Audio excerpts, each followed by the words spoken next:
Chapter 511. This time I know what I am fighting for. Killing is no longer just for pleasure.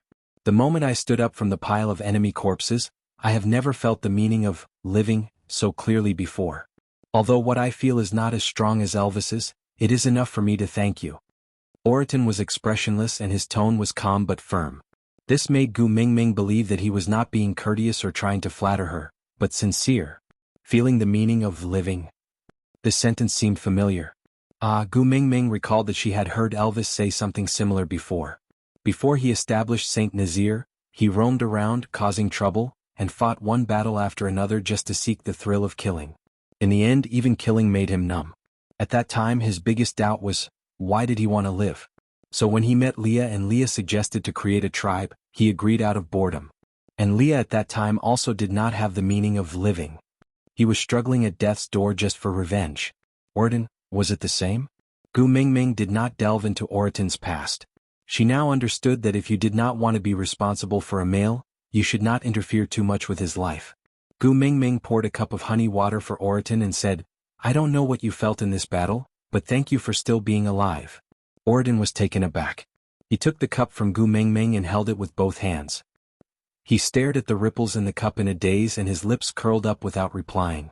So, this was the feeling of being alive. Gu Mingming looked at Ian again. That sickly young man's face was filled with conflict.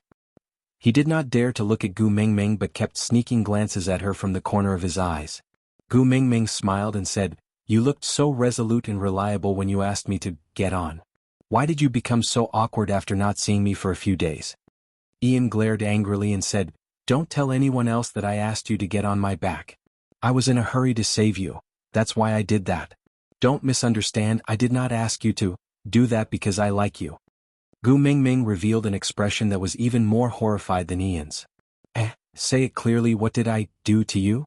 Leah hugged Gu Mingming's waist and whispered into her ear, Back riding is a very sacred ritual.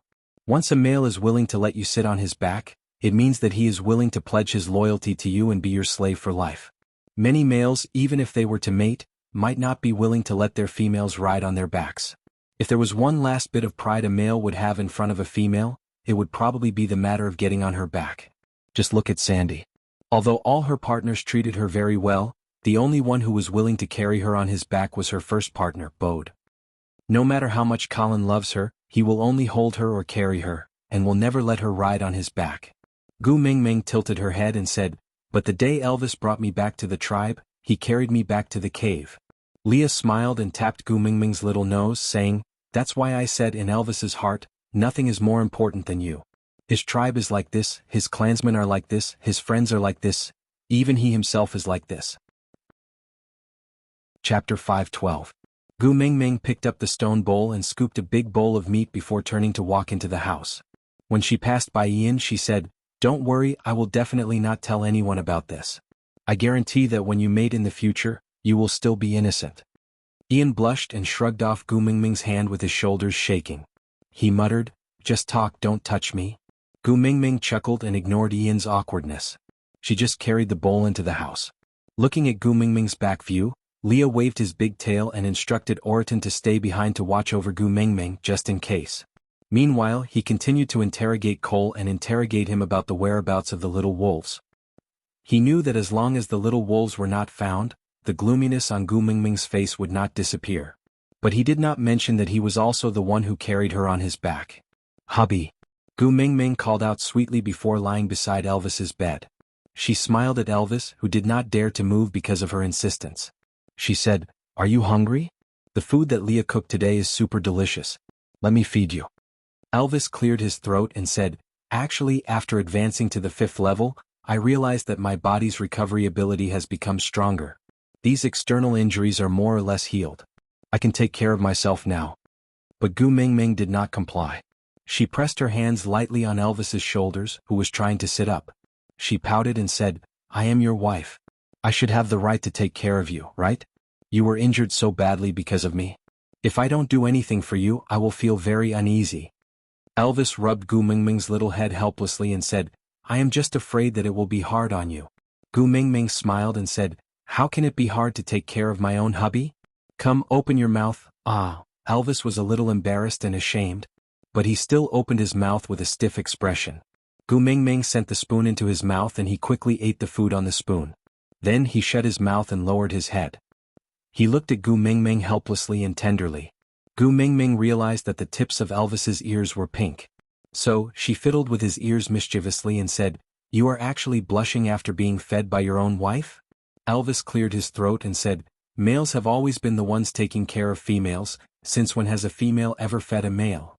Gu Mingming said, "So what? Hada and the other three are also males." Halfway through her sentence, Gu Mingming suddenly could not continue. She unconsciously turned to look at the still unconscious Qixuan.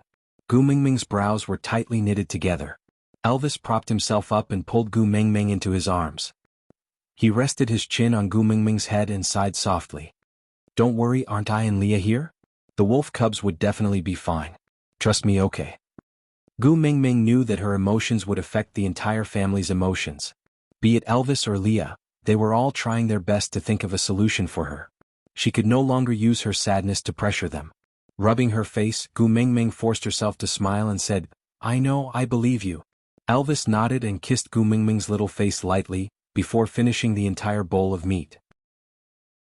Chapter 513. Gu Mingming looked at Li's tired face and sighed softly. She forced herself to be calm and asked, "Is Cole still not willing to tell me where he hid the little wolves?" Leah shook his head and said, "He wants to see Elvis. He said he will only tell this news to Elvis." Gu Mingming and Elvis looked at each other and asked in confusion, "Tell Elvis?" Leah nodded and said, "That's strange. He clearly knows that Elvis is risking his life not for the little wolves but for you. There is a limit to how much he can use the little wolves to force Elvis to give in. If it was for his own benefit, he should have requested to see you. Firstly, you are the one who values the little wolves the most. There is nothing you would not agree to for the little wolves. Secondly, you are the messenger of the beast deity. Your words are equivalent to the words of God. Almost no one in the entire beast world dares to go against you. But he wants to see Elvis instead of you." Gu Mingming also felt that it was strange. She held onto Elvis's arm and asked, "Is he unhappy that we used the backlash of the mating contract to trick him so he wants to seek revenge on you?" Elvis laughed coldly and said, "Seek revenge on me? That's good. I haven't even settled the score with him for making you suffer." Gu Mingming pulled Elvis, who was about to stand up and leave. She said, "But his skills are above yours and your injuries have not fully recovered." Elvis rubbed Gu Mingming's little head and said, "You are my lifesaver. As long as I see you, all my injuries will be healed." He was greeted by Leah in the dungeon for 2 days. "His condition must be much worse than mine. Don't worry, I will be fine." But Gu Mingming wanted to say something but was hugged by Leah. His warm chest pressed against Gu Mingming's back. He turned his face to Gu Mingming's ear and whispered, "Let him go. If he doesn't vent, he will go crazy." Gu Mingming's brain could not keep up with the rhythm.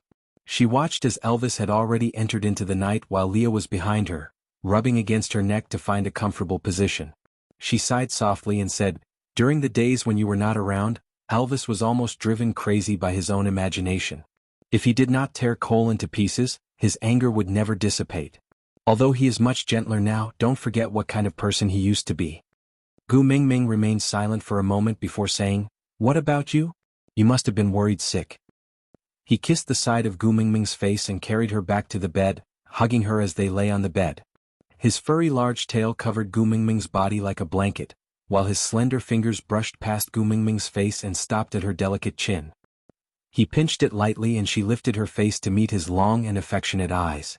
Gu Mingming's smile froze for a moment, then she looked up and met his long and passionate eyes. "Yes, I was worried sick. I was afraid that you would fall in love with Cole's tail, which was thicker than mine. Afraid that you would fall for Cole's fox seductive fragrance with his sweet words. Afraid that you would not be able to resist Cole's temptation and pounce on him. I was afraid that you would look down on me, a mere 3rd level, after falling in love with a 5th level Cole. So, I cut off Cole's tail so that he would never be able to secrete the fox seductive fragrance to seduce you. If not for the fact that I still need him to account for the little wolves, I might have cut off his tongue. Do you feel heartache?" The expression on Li's face was cold, as if he was a sick and arrogant child, using his bad to attract his parents' attention. Aside from the topic. Chapter 514. Gu Mingming cupped Li's face with both her hands and smiled. "Although I'm a heavy furry lover, I don't like all dirty things. I'm also very picky, alright?" Li's large tail swayed and he finally landed back into Gu Mingming's arms. He kissed Gu Mingming's forehead and asked, "Then do you like me?" Gu Mingming hugged Li's large tail and stroked it in satisfaction. "If you know what first love means to a girl, you won't ask such a stupid question." Leah was confused and asked, "What's first love?" Gu Mingming thought for a while and answered, "First love is the first time a girl shyly gives her entire heart to a boy. She clearly doesn't know anything but longs for eternity. She blindly believes that as long as she holds on to this pair of hands, she can walk to the end of the world. This boy becomes the mentor of a girl's love.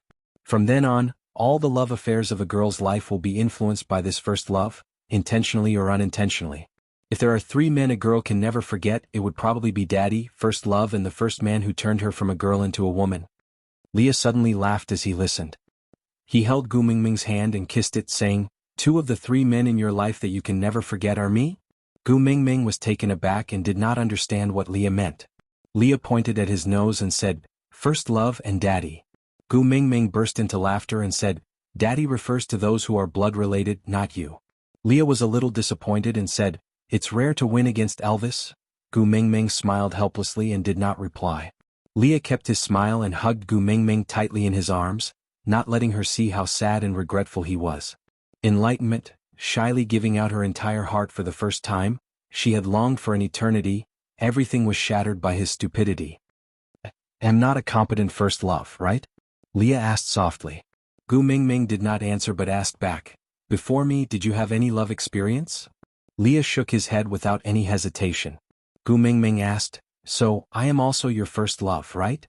Leah lowered his head and looked into Gu Mingming's eyes, asking, "Do males also have first love?" Gu Mingming smiled. "Of course, everyone has a precious first love. It happens once in a lifetime." Leah smiled and kissed Gu Mingming's little face. "That's great, I finally have something precious to give you, my first love, luckily it's you." Gu Mingming shook her head and said, "Your first love was not that great. You met a playboy like me who was willful and stubborn. I couldn't give you a complete love, but I didn't let you give up on me either. I even caused you to fall to the point where you had to become a pet beast. Strictly speaking, your first love was trash, the type that would make you wonder how blind you were back then." Chapter 5:15. On the other side, Elvis arrived at the dark dungeon. Males all had night vision and there was no need for torches or other light sources in the dungeon, so there were no windows here. In the absolute darkness, Elvis and Cole could see each other clearly. Cole's tail was broken and he looked pathetic and weak. He raised his head to look at Elvis, who was emitting a murderous aura, but he did not show any fear or hatred. He just maintained his usual smile, distant and polite. "Do you want to know where your sons are?" Cole spoke first. Elvis snorted coldly and said, "Not really. You better get rid of them before I find them. That way it might be easier for me to kill you." Cole did not seem surprised and just nodded. "You are indeed a male beast that grew up among the stray beasts. You can be so cold to your own cubs and not care about life and death." Elvis moved his neck as a warm-up and then stared coldly at Cole, as though he was ready to attack any time. Cole waved his hands and said, "Don't look at me like that. My tail is broken and I can't maintain my balance.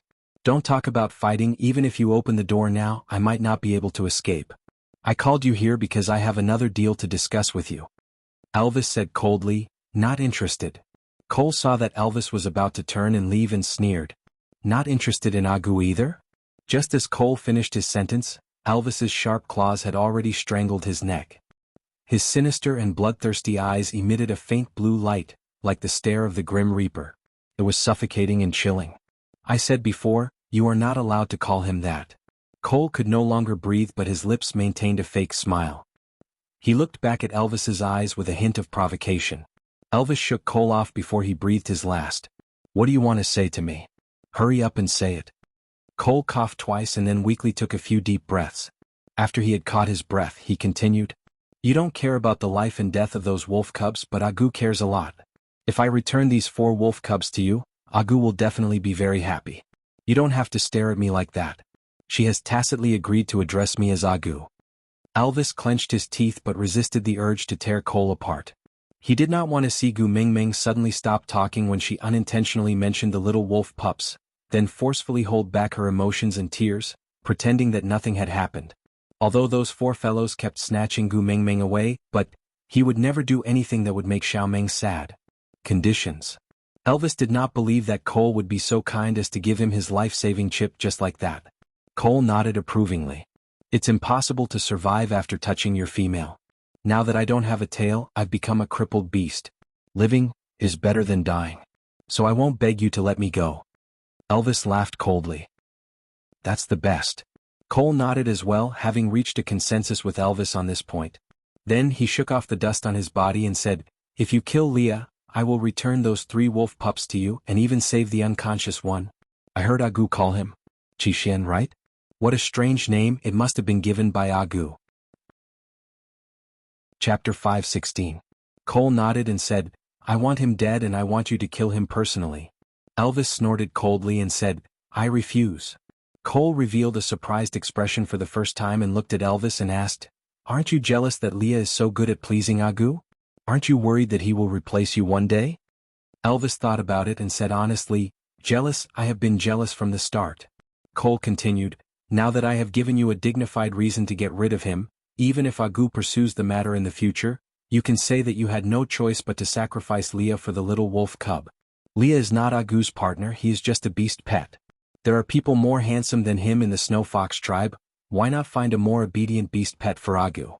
But you actually rejected him? What? Don't tell me it is because you have gone through life and death with Leah that you can't bear to kill your own brother. If that is the case, I will be disappointed in stray beast." Elvis looked at Cole expressionlessly and waited for him to finish before saying, "You are very noisy." Cole choked for a moment, he really could not understand Elvis's thinking. Stray beasts had always been concerned about their own pleasure and did not care about the consequences. After the mating mark was washed away, he had fully experienced how happy this feeling of not caring about anything was. If he had known that the so-called stray beasts lived such a carefree life, he would have killed Jillian with his own hands long ago. That way he would definitely not end up like this. Elvis was born a stray beast and the blood flowing in his veins should be selfish. But he could tolerate having Leah by Gu Mingming's side? Cole did not understand, he really did not understand. If they were in different positions, he would definitely kill Leah without hesitation. What? Why did you reject me? Cole's eyes were bloodshot and filled with indignation. Elvis said, "If Leah dies, Xiaomeng will be sad. I will not do anything that will make Xiaomeng sad." Cole was taken aback and immediately said, "Even if Agu will be sad, it will only be for a short while. She will forget about Leah in no time and by then you—" Elvis interrupted Cole's words and said, "Even if it's just a blink of an eye, I don't want to upset Xiaomeng. If you don't have any other conditions, then there's no need to talk about this deal. Compared to the wolf cubs who will put Xiaomeng in danger, Leah who can protect her is much more important to me." Seeing that Cole did not speak anymore, Elvis turned to leave. If it wasn't for the fact that he couldn't kill Cole, why would he waste his breath on him? Elvis had barely taken 2 steps when Cole's voice rang behind him. "What if I tell you that the kidnapping of the little wolves and Agu was all planned by Leah?" Elvis stood still, turned around and looked at Cole coldly without saying a word. Cole continued, "The original plan was to use this kidnapping to get rid of you. Leah would then become Agu's first partner and I would become Agu's beast pet. This would strengthen the bond between Sauter and the messengers of the beast deity, showing the glory of the messengers tribe again. But your sudden advancement messed up our original plan, so Leah betrayed our agreement at the last minute. Even so, do you still want to keep him?" Chapter 5:17. Cole looked straight into Elvis's eyes and said, "What I said is the truth." Elvis sneered and said, "If Leah wanted to be the first partner, he would have mated with Xiaomeng before winter last year. There's no need to go through so much trouble. And, to recreate Sauter's glory? What do you think Sauter is in Lee's eyes?" Elvis didn't want to waste any more time talking to Cole, so he stepped on his chest and leaned forward. With a sharp gaze he said, "I didn't kill you because Xiaomeng couldn't bear to part with those little brats, and also because you have a score to settle with Leah, so I left you to him. But I've always had a bad temper, so I hope you won't waste my time like you did today again. Or else, as the senior of stray beasts, I will properly tell you why stray beasts are feared, hated and yet not dared to provoke them." With that, Elvis kicked Cole away and turned to leave. He did not give Cole any chance to say anything else. When he returned to the stone house, Gu Mingming was already asleep. Leah sat outside the stone house, obviously waiting for Elvis. Seeing that he had returned, he shifted to the side to make some space for Elvis. "Did he tell you where the little wolves are?" Leah asked. Elvis shook his head and didn't say a word. Leah smiled helplessly and said, "I guess he won't say either. Looking for you, is most likely to sow discord. Elvis nodded and said, "You still want me to go if you know? What a waste of time." Leah shrugged and said helplessly, "Meng Meng wants to know where the little wolves are so badly. Even if there's only a sliver of hope, I still hope that you can pry open his mouth." Elvis glanced sideways at Leah and asked, "Aren't you afraid that I will be cheated by him?" But Leah smiled like a flower and shook his head with his shoulders shaking, saying, "Even if you believe everything he says, you won't kill me. As long as I don't die and can stay by Meng Meng's side, I don't mind paying any price." Elvis raised his brows and said, "How do you know that I definitely won't kill you?" Leah nodded and said with certainty, "Meng Meng likes me a little now. She will definitely be sad if you kill me. Don't you not know how to do things that will make her sad?" Elvis laughed as well. "You are just being pampered and arrogant." Leah swayed his large tail and said, "Thanks for the compliment." Elvis turned around to look at Gu Meng Meng, who was sleeping soundly in the room. She had just turned around and her little face was facing the direction of the door. Elvis's gaze turned gentle and he asked softly, "Looking at the situation today, I don't think Cole will tell us the whereabouts of the little wolves. What do you plan to do next?" Lee's gaze was cold as he stared at the moonlight. "An eye for an eye, a tooth for a tooth. Back then he falsely accused me of having an affair with my father's concubine and banished me from the tribe, turning me into a street rat that everyone hated. Today I will give him the same punishment for the same crime." Elvis looked at Leah, asking, "What do you need me to do?" Leah smiled faintly and turned his gaze towards the house. Looking at that light sleeping face, he chuckled. "Protect Meng Meng well. Don't let anyone hurt her in front of us." Elvis nodded and did not reply. Chapter 5:18. On the second day, something big happened in Sauter. Gu Meng Meng used the name of the messenger of the beast deity to gather all the elders, nobles and tribesmen of Sauter. She dressed up and stood on the altar, reciting the lyrics of the English version of Little Apple, with a pious face. "Love plant. Sauter is like Odio, father is like Tay, wife is like Tay." With the first breakthrough, Gu Meng Meng's sense of shame had been pulled down to a very low level. She could recite this amusing passage in a serious manner without breaking out in laughter, and still maintain a damn solemn expression. Gu Meng Meng learned from the shamans, witch doctors and those tricksters she had seen on television. She could also play the role of a charlatan with great depth. If it was a modern person, it would definitely be fake. But it was enough to fool those superstitious people who had never seen the world in the wild beast world. When Gu Meng Meng stomped her feet and glared at the crowd with her round and angry eyes, everyone felt a chill down their spine. Their hearts pounded like drums, beating furiously. Of course, they did not know that although part of the reason for their heart pounding was because of Gu Meng Meng's bluff, the bigger reason was because Elvis was secretly releasing his beast pressure. It was not a large amount and was released slowly in coordination with Gu Meng Meng's movements. So the orcs who were fully focused on Gu Meng Meng did not realize the real reason why they were feeling afraid. "My beast father said that you have been complaining in your hearts about why I abandoned you, right?" Gu Meng Meng's gaze swept across the elders below the stage. Seeing them lowering their heads guiltily and not daring to look at her, she guessed that her words had hit them on the spot. Guilty conscience. That was how it behaved. Gu Meng Meng walked forward slowly and spread her arms wide, showing a deity loving the world. She said with a pained tone, "When Sauter was assisting the previous messenger of the beast deity, how dedicated and loyal were you? But, all these years, what have you done? The sacred fire being extinguished was a warning, but you did not notice it and did not repent." The elders knelt on the ground. The matter of the sacred fire being extinguished was definitely a serious illness in their hearts. Although it had been extinguished for hundreds of years, it had always been a huge shadow shrouding Sauter. How afraid were they that the new messenger of the beast deity would pursue this matter? But he didn't expect that he still couldn't avoid it. Gu Meng Meng ignored them and continued, "Mighty Beast Father said that the Snow Fox clan has already forgotten the prophecy of God. They made a fool out of the divine authority, slandered the son of deity and chased the witch doctor out of the tribe to be humiliated. This is disrespect to God. In your eyes, do you still have the slightest bit of respect for Lord Beast God?" "Lord Messenger, please calm down. Lord Beast God is wise. Everyone in Sauter does not have the slightest bit of disrespect towards the beast deity." With the elders kneeling down, who else dared to stand up? The vixens of Sauter all knelt on the ground and kowtowed to Gu Meng Meng. Chapter 5:19. Great Messenger is wise. This was all Cole's idea. He was the one who wanted to use this method to welcome you back to Sauter. One of the elders spoke up and everyone immediately agreed with him. Gu Mingming gestured for them to stop, then looked at the elder who spoke up and said, Sauter doesn't even have a witch doctor. Welcome me back. How are they going to serve me? This. The elder wanted to say something but suddenly did not know what to say.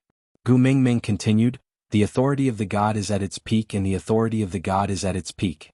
You guys want to welcome me back to a tribe like this? The elders were dumbfounded by Gu Mingming's words.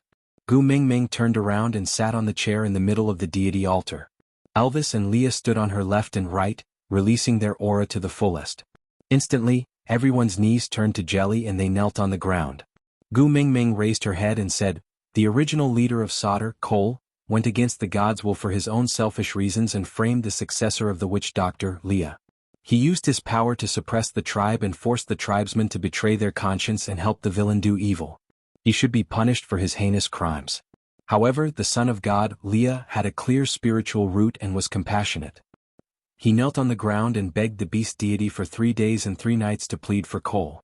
The beast deity was moved by his kindness and spared Cole's death sentence, banishing him from the tribe and making him a stray beast forever. On account that all of you were controlled by others and forced by Cole, not of your own free will, the beast deity was lenient and did not pursue the matter further. Are you guys convinced by this judgment? So Cole was the only scapegoat. What else was there to be unconvinced about? The elders took the lead and thanked her profusely. Gu Mingming flung her hands and left. She would leave the rest to Leah. Returning to her own little stone house, Gu Mingming laid in Elvis's arms and said, damn it, pretending to be mysterious is really tiring. Elvis felt a little heartache and gently massaged Gu Mingming's shoulders.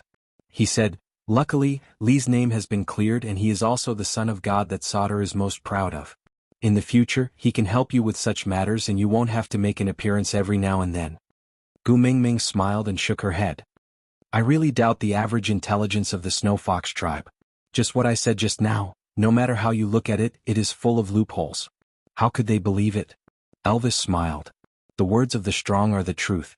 You are the messenger of the beast deity, of course they would not dare to disobey you. Gu Mingming turned around and laid in Elvis's arms, saying, sometimes, I really feel that the previous messenger of the beast deity might be a multi-level marketer. How did she brainwash people to make the concept of messenger of the beast deity and beast deity so fantastical that people are still afraid of these two titles even after 1,000 years? No matter how you look at it, I'm just a weakling who doesn't even have the strength to truss a chicken. What are they afraid of? Elvis played with Gu Mingming's hair gently and said, you are not good at fighting and killing but you have me and Leah. Gu Mingming nodded in realization. I understand now. I'm just an empty shell, they're really afraid of you and Leah. No. Elvis kissed Gu Mingming's forehead and said, they're afraid of your divine authority and the mighty beast deity behind you. Gu Mingming was a little dejected. She lowered her head and said, what bullsh *t divine authority? If that divine authority was really so useful, I would have directly saved my son. Why would I need to go through so much trouble? Chapter 520. Leah regaining control of the deity's authority was progressing more smoothly than expected. Out of the original 3 5th-level beasts in Sauter, 2 were dead and 1 was crippled. Under Elvis's absolute suppression, no one dared to show any signs of dissatisfaction. And with 1,000 years of inheritance, they firmly believed that they were the followers of the messenger of the beast deity. Now that the messenger had descended, she wanted Leah to be in charge, so Leah should be in charge. She said Cole deserved to die, so Cole deserved to die. Gu Mingming's words were the absolute truth in Sauter. They only needed to obey, there was no need to discuss or question. With Elvis's military protection and Gu Mingming's support of the deity's authority, Leah handled the affairs of the tribe like a fish in water. The first thing he did after regaining control was to announce that he would lead the Snow Fox tribe back under the command of the messenger of the beast deity. From then on, there would be no more Sauter tribe, only the followers of the messenger of the beast deity. The messenger was in St. Nazir and the Snow Fox tribe was in St. Nazir. If the messenger went to another tribe, they would also follow her to that tribe. Not loyal to the tribe, only loyal to the messenger. This concept was equivalent to announcing that St. Nazir had annexed Sauter, but the elders were surprisingly supportive. Perhaps to them, it did not matter if it was St. Nazir or Sauter as long as it was the messenger tribe. Even if they changed their names, they would still be the elders under the messenger and were highly respected. The second thing was to exile Cole. As the saying goes, everyone kicks a wall when it's down. This was probably the situation. Those who used to follow Cole's lead could not be seen anymore. On the day of Cole's exile, only Leah came to send him off.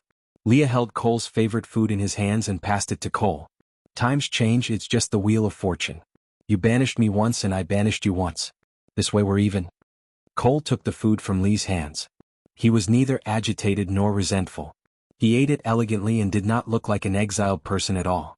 Swallowing the food in his mouth calmly, Cole said, "Aren't you going to kill me to prevent future troubles? Aren't you afraid that I will make a comeback and end up like you today?" Leah smiled faintly. "Afraid? I wasn't even afraid of you when you were high and mighty. Now, you're just a crippled beast that's been banished, yet you want me to be afraid of you?" Cole nodded and said, "You don't have to say such beautiful words. I know you are not killing me because you want to find the whereabouts of those wolf pups from me. I'm not afraid to tell you directly, those 3 little wolf cubs, I've already asked that snake beast to bring them to the Snake King Valley. Chishuan's antidote is with the 3 wolf cubs. If you want it, ask Agu to look for me at the Snake King Valley. If you're worried, you can accompany her here. But don't forget that Lord in the Snake King Valley isn't a gentleman like me.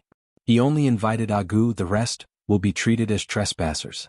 Lee's face remained calm and his gaze was calm as he said, "I knew it. Why would the snake tribe not follow their own beast king and instead come to Sodor to tangle with you?"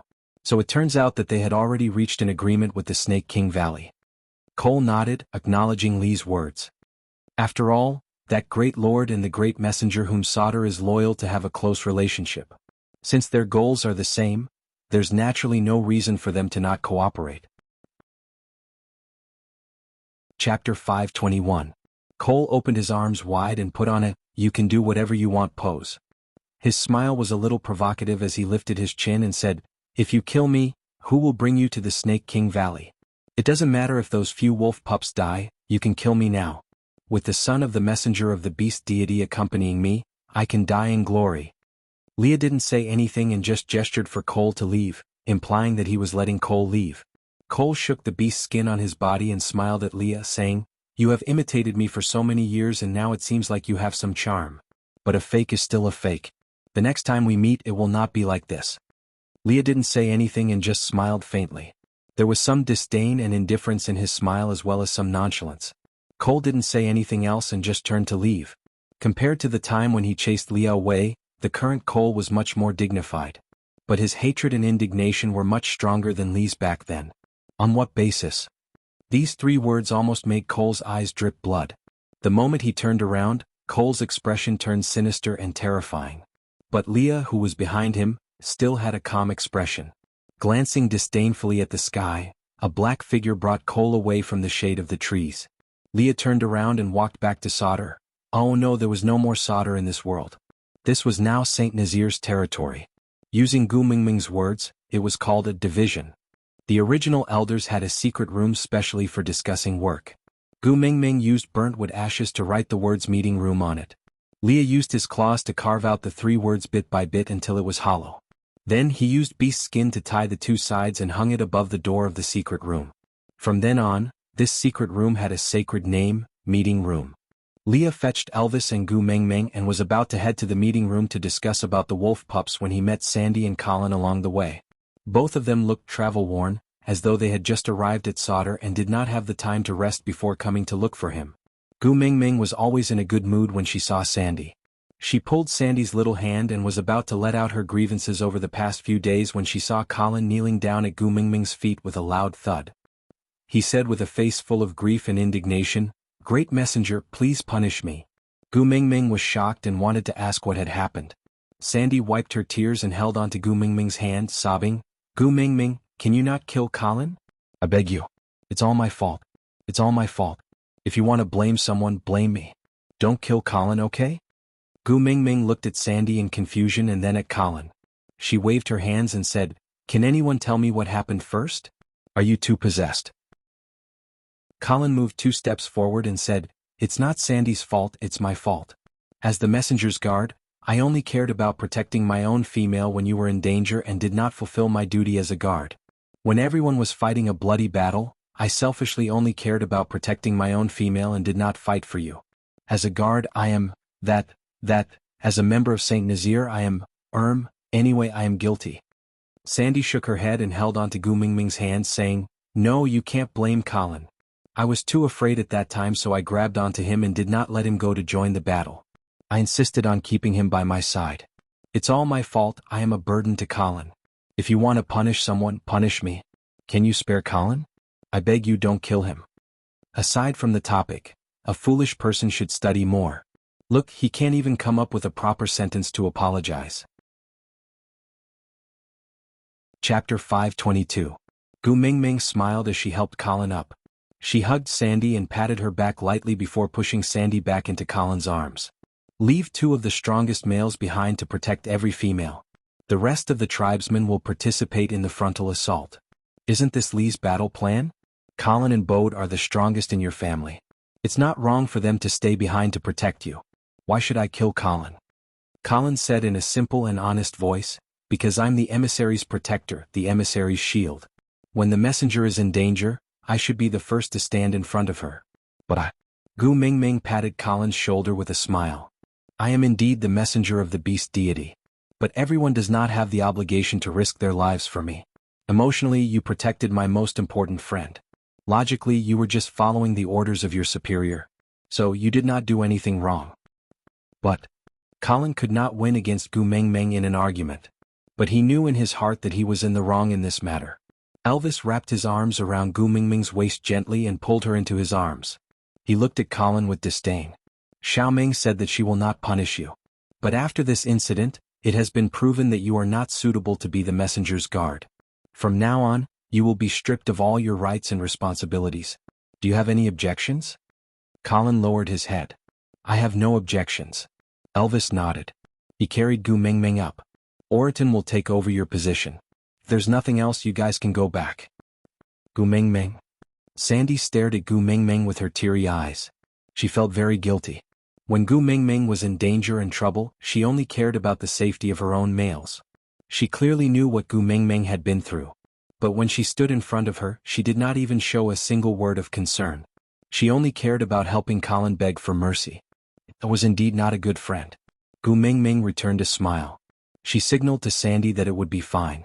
But Sandy's eyes were still red from crying. She cried uncontrollably in Colin's arms. Elvis and Leah carried Gu Mingming to the meeting room. Leah repeated Cole's words to Gu Mingming without missing a single word. Elvis remained silent for a moment. Leah, stay here and take care of Xiaoming.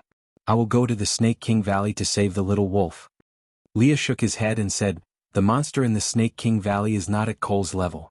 Not to mention that you have just stepped into 5th level, even someone at the peak of 5th level like Cole would not be able to withstand a single blow from him. You have no chance of winning if you go alone. Let Oriton and Barit stay here to take care of Ming. I'll go with you to the Snake King Valley. Maybe we have a 30% chance of winning. Gu Mingming knocked on the table and said, if I didn't appear, the 2 of you would have been killed before you even had the chance to see Cole. I don't want you to die for nothing. Elvis frowned and looked at Gu Mingming. Xiaoming, you promised not to make me worry anymore. Gu Mingming pulled Elvis's hand and said, yeah, so this time I will drag you along with me on this adventure. Leah said, Mingming, don't fool around. Gu Mingming sat in Elvis's arms and turned to look at Leah, saying, if that peerless master in the Snake King Valley is really as unfathomable as you guys said, then no matter where I hide, it's only a matter of time before he finds me. Instead of waiting passively for danger to descend on us, why not take the initiative to attack first and gain the upper hand? Aside from the topic, this Snake King is a rather important person. Yeah, actually I quite like him, but I don't like snakes. If we ignore his attributes, this character is still not bad. Babes who are afraid of snakes, don't worry, he will not always appear in the novel. The Snake King Valley, yeah, it's probably just a small instance and you can leave after finishing it. Don't be afraid, don't be afraid. I heard that babes are starting to dislike reading the author's words. Because once the author's words appear, it means that today's update has ended. Hahaha, yes, that's right, the person saying goodbye is me again. Chapter 523. Leah stared at Gu Mingming quietly for a long time before finally giving up. He sighed and said, give me 3 days, I will settle everything here and then go with you. Gu Mingming shook her head and placed her little hand on the back of Lee's hand gently. She said, if I really meet with any mishaps, you have to leave someone outside to save me. Leah clenched his teeth and could no longer maintain his forced smile. His gaze was like ice shards as he asked word by word, you want to abandon me? Gu Mingming chuckled and caressed Li's face gently. She said, "No, I just want you to guard a place for me to return to. Leave a way out for me. I will be back, I definitely will." Leah held onto Gu Mingming's hand tightly. This was the first time he lost his sense of propriety. He did not care that her wrist was red from his strength and only said, "I don't agree. I won't allow you to leave me alone." Elvis held onto Li's hand and said, "Calm down, Xiaoming will get hurt." But Leah refused to let go. He glanced sideways at Elvis and said, "How can I calm down? Why don't we swap places? I will accompany Xiaoming to the Snake King Valley while you guard here. Let me see how you can calm down." Gu Mingming patted Elvis's chest and signaled him not to quarrel with Leah. Then she jumped down from Elvis's arms and took the initiative to hug Leah. She pressed the side of her face against Li's chest. One of her hands was held tightly by Leah while the other was wrapped around Li's waist. Gu Mingming said softly, "Hada and his brothers are my flesh and blood. I can't ignore them no matter what. Now that the Snake King is obviously targeting me, even if I don't go, he will not let me off. Leah, I promise you, no matter what, I will try my best to protect myself and will not leave you alone. Don't forget, I am the messenger of the beast deity, the biological daughter of the beast deity. The mighty beast deity will definitely protect me. I won't stop you if you want to save the little wolves, but you must bring me along." Leah hugged Gu Mingming tightly and did not take a single step back. Gu Mingming said, "Saint Nazir and Sauter just went through a huge battle. Now the people's morale is low and both sides are in a state of panic. Other than you, no one can control this situation. I promise you I will definitely come back in 3 months. Just wait for me for 3 months, okay?" Leah shook his head and furrowed his brows. He used a voice that could tear apart the depths of one's soul to play out a bone-piercing uneasiness. "Without you, I can't even live for a moment. 3 months? How could he possibly wait? So what if Saint Nazir was destroyed? So what if Sauter was gone?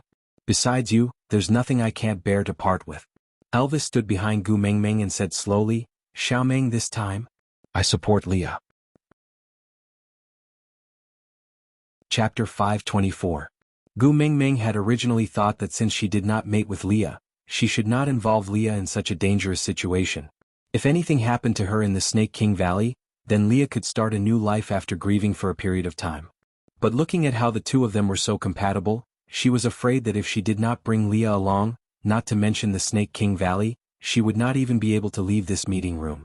Sighing helplessly, Gu Mingming finally nodded and said, "All right, let's go together." Leah then heaved a sigh of relief and bit Gu Mingming's lips as a punishment, which eventually turned into a deep kiss. Only when she was almost suffocating did Leah release her reluctantly. Wiping away the saliva on her lips, Lee's long and affectionate eyes held an indescribable gentleness. "Don't ever ask me to stay behind again, understand?" Gu Mingming nodded and did not struggle anymore. As Gu Mingming was too worried about the children, she could not wait for 3 more days. So the next morning, Gu Mingming handed Qixuan over to Sandy to take care of. Leah instructed Dylan to check on Qixuan's condition at Sandy's house every day and try his best to stabilize the poison. Then, the 3 of them left the tribe and headed towards the Snake King Valley according to the markings left behind by the Eagle Owl tribe. Elvis and Leah took turns to piggyback Gu Mingming as they hurried. Gu Mingming knew that if she asked herself to walk, it would only slow down the overall speed.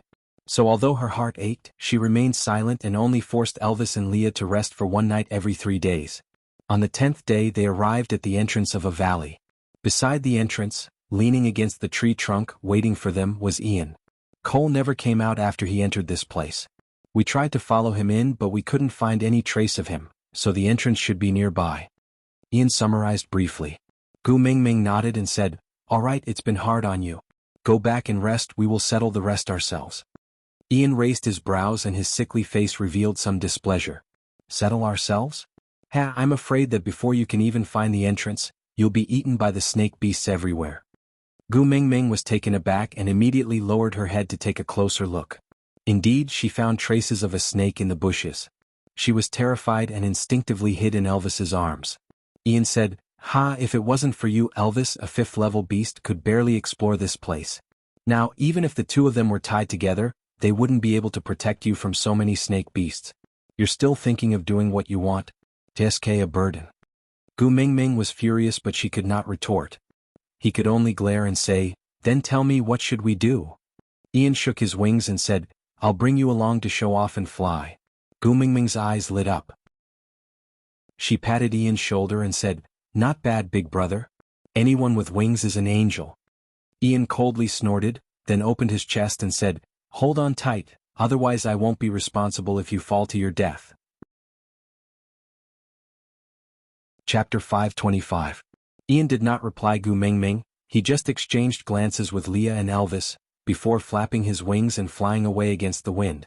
Elvis released his beast pressure to prevent the snake beasts from getting close, while Leah used his advantage to search for every possible entrance. Ian was protecting Gu Mingming in the air, while using God's view to provide information to Leah and Elvis. The three males cooperated well, it should have been a good start. But, Gu Mingming's body shook, then she felt herself falling into a state of weightlessness.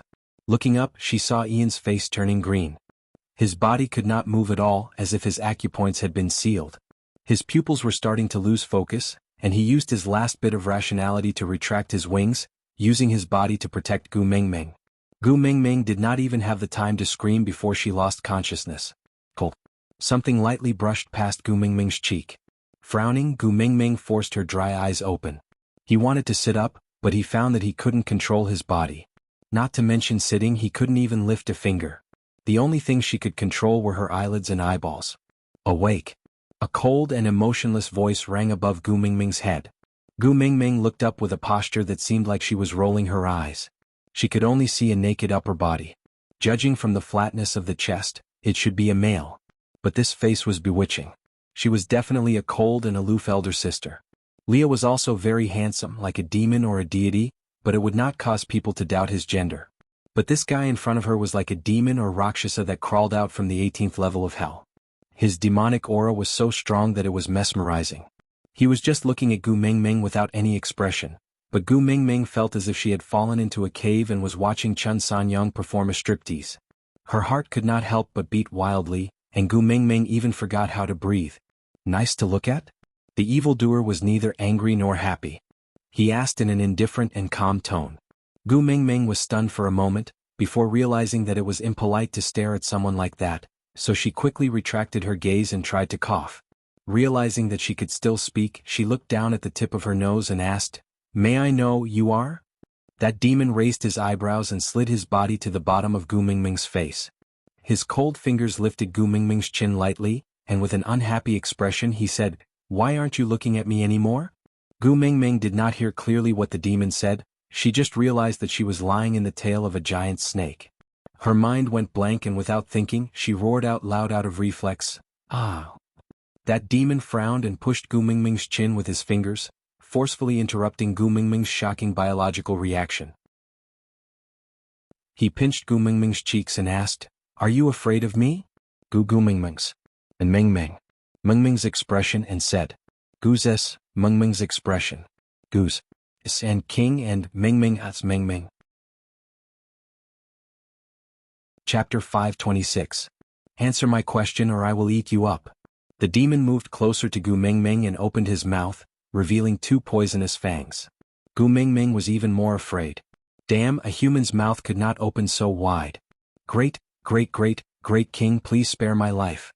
Gu Mingming stuttered. The demon shut his mouth and looked at Gu Mingming with interest. His cold fingers brushed past her face and he muttered to himself, "Not as pretty as her, but still interesting." Gu Mingming completely did not understand what the demon was saying and just looked at him with a guarded and frightened expression. The demon asked, "You are Gu Mingming?" Gu Mingming wanted to nod but realized that her neck could not move. Not daring to test the demon's patience, she just replied with a yeah while trembling. The demon said, "Help me think of a nickname, one that is different from everyone else." Gu Mingming blinked her eyes at the demon and said, Great king, please spare my life." The demon's face turned cold and he said, "You want me to call you, Great King, please spare my life?" Gu Mingming, ha. The demon released his hand and his pupils turned vertical in front of Gu Mingming. He said, "I will only count to 3. If you can't think of anything, I will eat you up."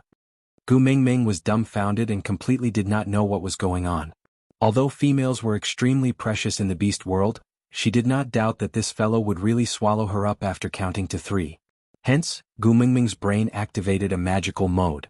Her brain worked rapidly in a muddled state and following the demon's countdown, she activated her strongest brain mode. Demon, 1. Gu Mingming, Demon, 3. Gu Mingming, Tu Meng. The demon nodded and repeated, Tu Meng. Gu Mingming almost bit off her tongue. She originally wanted to ask, where's Tu? But in the end she called out Tu Meng instead. But seeing that the demon seemed to be satisfied with this form of address, Gu Mingming secretly heaved a sigh of relief. She felt as if she had escaped from a great disaster by accident. Demon, Tu Meng. Gu Mingming answered bitterly, eh. The demon smiled faintly as if he felt that it was quite fun. Then he called out again, Tu Meng. Gu Mingming, eh. This game repeated for at least 2 hours and Gu Mingming had the misconception that she was a pet dog being trained to remember her name. 2 hours later, the evildoer seemed to have finally answered the question, do you dare to answer when I call you? Hence, he moved his body and used his tail to drag Gu Mingming out. Only then did Gu Mingming slowly recover from her fear and started to size up her surroundings. In the dark and damp cave, there was a faint sound of water dripping. There was no wind and the air was humid and stuffy. If she had not inherited Elvis's night vision ability, she would have been completely blind here. There were many water droplet-shaped stalactites on the ceiling of the cave. They were round and glossy. The uncanny workmanship of nature formed a majestic and awe-inspiring scene. The sudden blinding light made Gu Mingming squint her eyes in discomfort. She wanted to raise her hand to block it, but unfortunately she could not even move a finger. The demon swam for a long time before stopping by a lake. Looking at Gu Mingming, he was a little impatient but still picked up a tree branch to start a fire. Chapter 527. After the fire rose, the demon frowned and took 2 steps back in disdain. He then looked at Gu Mingming and said, I hate fire, you roast it yourself. Gu Mingming was on the verge of tears. Mighty King? I can't move. The demon looked at Gu Mingming with the word, trash written clearly in its eyes, but it still aimed the tip of its snake tail at Gu Mingming's mouth. Gu Mingming instinctively clenched her teeth and shut her mouth, but the demon suddenly moved its face closer and opened its mouth wide, frightening Gu Mingming so much that she screamed loudly. At that moment, the snake tail directly entered Gu Mingming's mouth. Gu Mingming felt something pricking her tongue. Then there was a warm feeling spreading throughout her body, as if her frozen blood was starting to flow again. She gradually regained control of her body, from being able to curl her fingers to barely being able to sit up straight. Gu Mingming gradually started to feel a sense of security. If I find out that you're trying to escape, I'll eat your partner first, then your pet, and then I'll catch you. The demon's voice was flat without any fluctuation, but Gu Mingming was so scared that she broke out in cold sweat. Twisting her neck stiffly, she forced herself to face this scary demon. She plucked up her courage and asked, How are the 3 males that were with me? The demon's eyes turned cold. He clearly did not like Gu Mingming mentioning other people in front of him, and had completely forgotten that he was the one who mentioned it first. Gu Mingming continued cautiously, We don't have any ill intentions, they are just accompanying me to find my son. The evildoer said coldly, I know. Gu Mingming tilted her head. You know? The evildoer snorted coldly and said, Yes. Gu Mingming was clearly so scared that she wanted to escape, but she still gritted her teeth and moved closer to the demon asking, How are they now? The demon was displeased and said, If you ask again, I'll eat them all. Gu Mingming waved her hands and said, I won't ask any more, I won't ask any more, please don't be angry, your majesty. The demon used his chin to point at the pile of animal carcasses at the side and said, Roast them. Eat them. Gu Mingming nodded, not daring to retort. Her husband and son were obviously in the hands of others. How could she dare to disobey? But when she turned around, Gu Mingming was dumbfounded. She was just a weak woman without the strength to even truss a chicken. Roasting a rhinoceros with her bare hands was something she couldn't do. The demon was behind Gu Mingming and seeing that she was not moving, he urged, Roast it quickly. Gu Mingming turned around and said softly, I can't. The evildoer made a tisk sound. Then, with a face full of reluctance, it used its tail to roll up a huge beast and used a thick branch to roast it over the fire. Gu Mingming watched as the fur curled up and turned black, giving off a pungent and unpleasant smell. Her stomach churned, but she did not dare to vomit. She could only pray continuously in her heart, Damn, this thing that was scarier than Elvis's cooking, please don't let me eat it. However, the beast deity clearly bore a grudge against Gu Mingming for pretending to be his daughter. The demon placed something 10 times bigger in front of Gu Mingming and said, Eat. Gu Mingming asked in a trembling voice, Can I not eat it? The demon frowned and asked coldly, You dislike me? Chapter 528. After 2 mouthfuls of roasted meat, Gu Mingming fainted once again. The moment her vision turned black, she actually smiled, so damn blissful. This was simply a release. Taming? Taming? The demon's unhappy voice rang beside Gu Mingming's ears, but she was secretly happy like a question. I'm going to faint. Let's see what else you can do to me. Ah. Time seemed to have stopped. Gu Mingming did not know how long she had fainted, but when she woke up from the urge to pee, the sky was already filled with stars. Awake. A cold voice rang above her head. This familiar feeling sent a chill down Gu Mingming's back, but she did not have the courage to turn back. If she were to see that gigantic snake that was as thick as a towering ancient tree, Gu Mingming had no doubt that she would pee on the spot. Say, sir, I want to go to the toilet, can I? The demon responded with a cold yeah, then added, finish it within 10 steps. If you go too far, I'll eat you up. Gu Mingming put on a long face and tried her best to take the biggest stride. She successfully went behind a big tree on her 10th step and quickly finished her physiological needs, before heaving a sigh of relief and standing up slowly. Lying on the tree trunk, Gu Mingming peeked her little head out secretly. Without a terrifyingly thick snake tail, there was only a handsome young man standing under the moonlight. His gaze was filled with evilness as he raised his slender finger and pointed at Gu Mingming. Then he flipped his palm upwards and hooked his finger. Gu Mingming shrunk her neck and walked out from behind the tree timidly. She took a closer look and confirmed that this fellow was indeed that demon. But after transforming into a human, he did not look as scary as when he was in his half-orc state.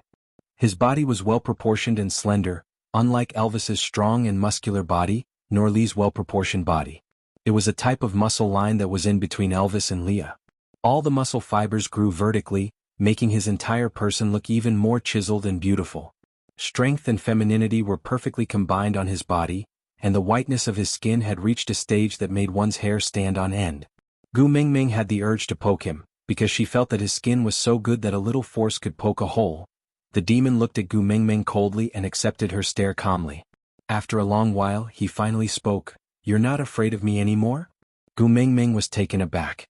She immediately lowered her head and maintained the posture of a little eunuch, saying, I'm scared, Your Majesty, you are wise and mighty, you have unified the world." The evildoer snorted coldly and stretched out his hand, palm facing upwards. Gu Mingming looked at the demon's hand in confusion, then raised her head to look at his eyes. The word, dumbfounded, was clearly written all over her face. The demon said impatiently, "Hand." Gu Mingming responded with an "oh." Then, like a dog being taught how to shake hands by its owner, she clenched her fists and placed them on the demon's palm. She was just short of sticking out her tongue and barking woof woof woof. The demon's hand was long and huge. With his fingers slightly bent, he completely wrapped Gu Mingming's little hand in his own. The corners of his lips curled up slightly, as though he found it miraculous. Then he murmured softly, "So it really is hot, what?" Gu Mingming tilted her head and asked. The demon did not reply and just pulled Gu Mingming deeper into the forest.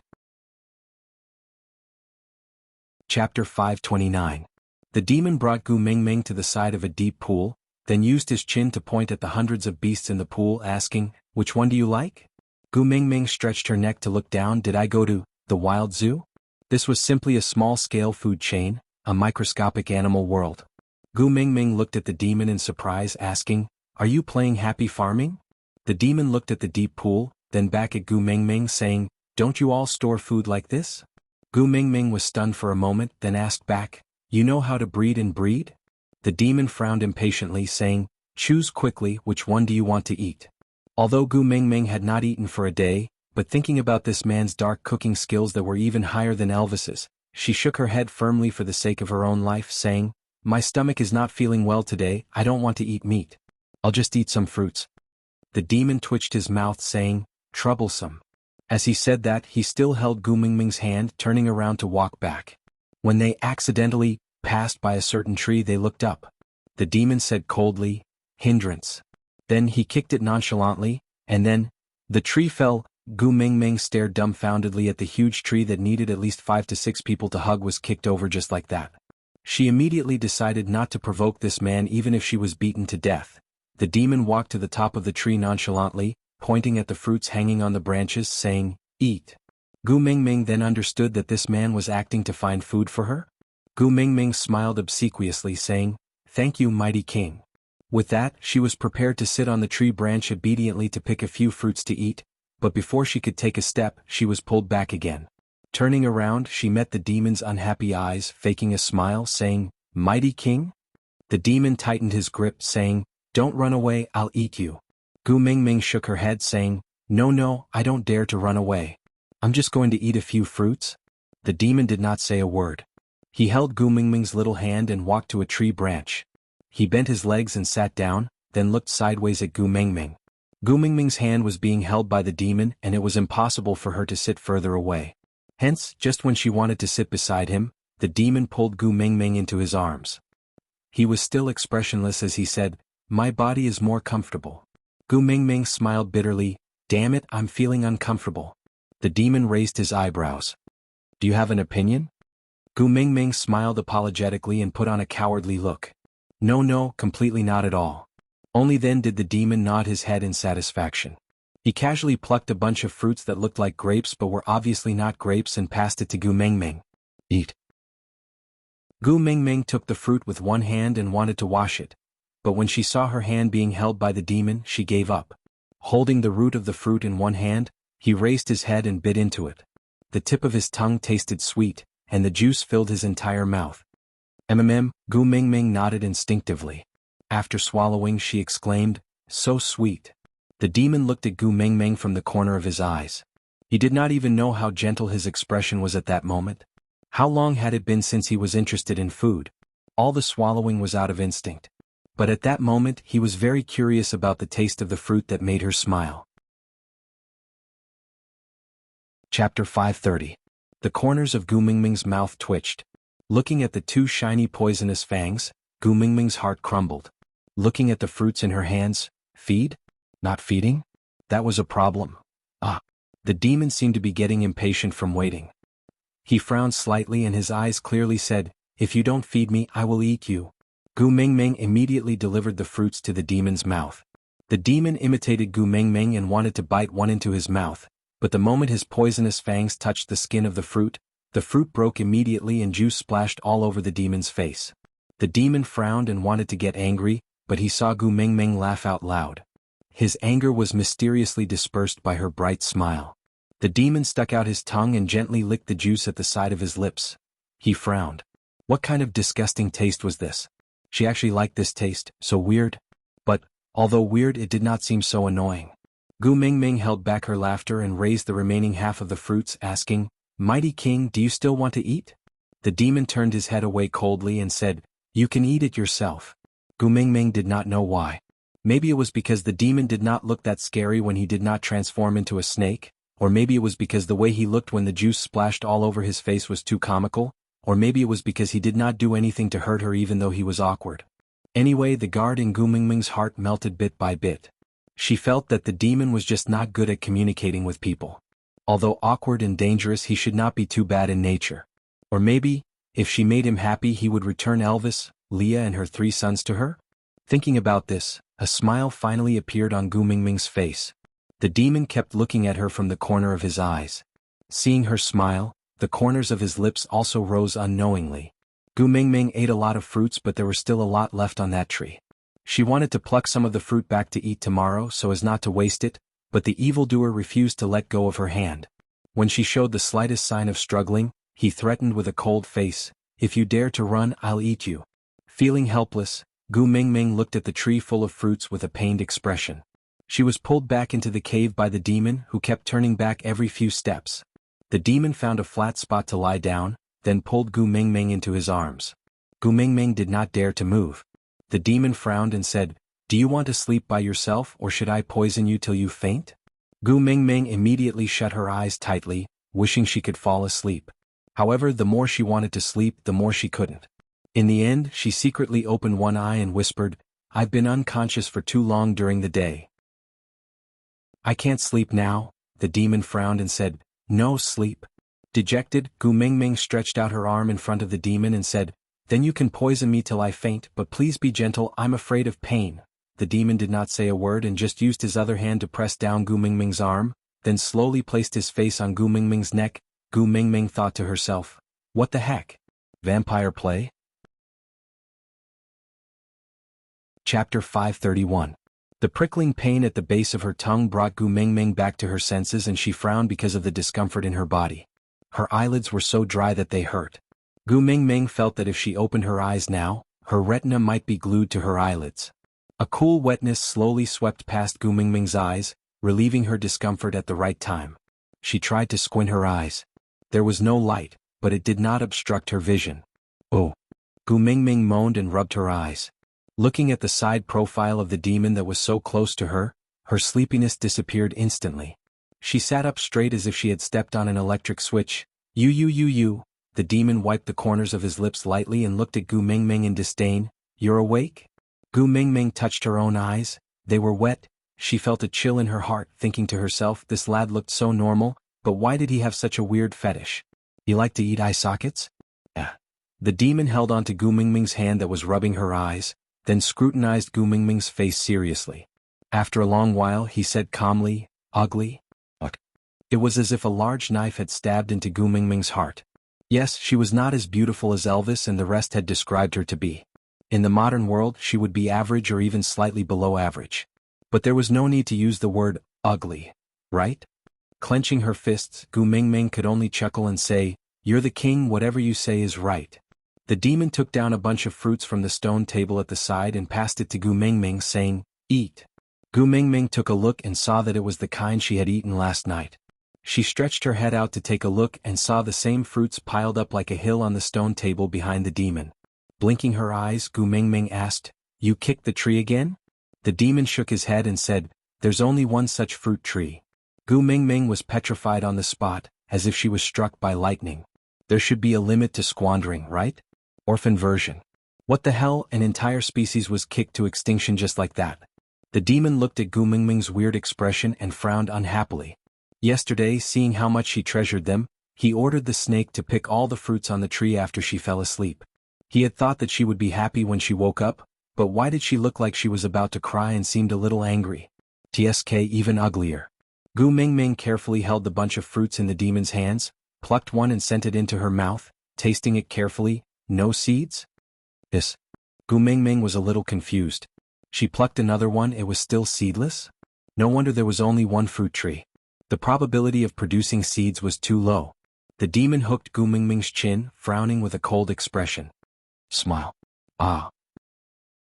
Gu Mingming was dumbfounded, not understanding the demon's words. The demon's face was cold as he ordered, smile.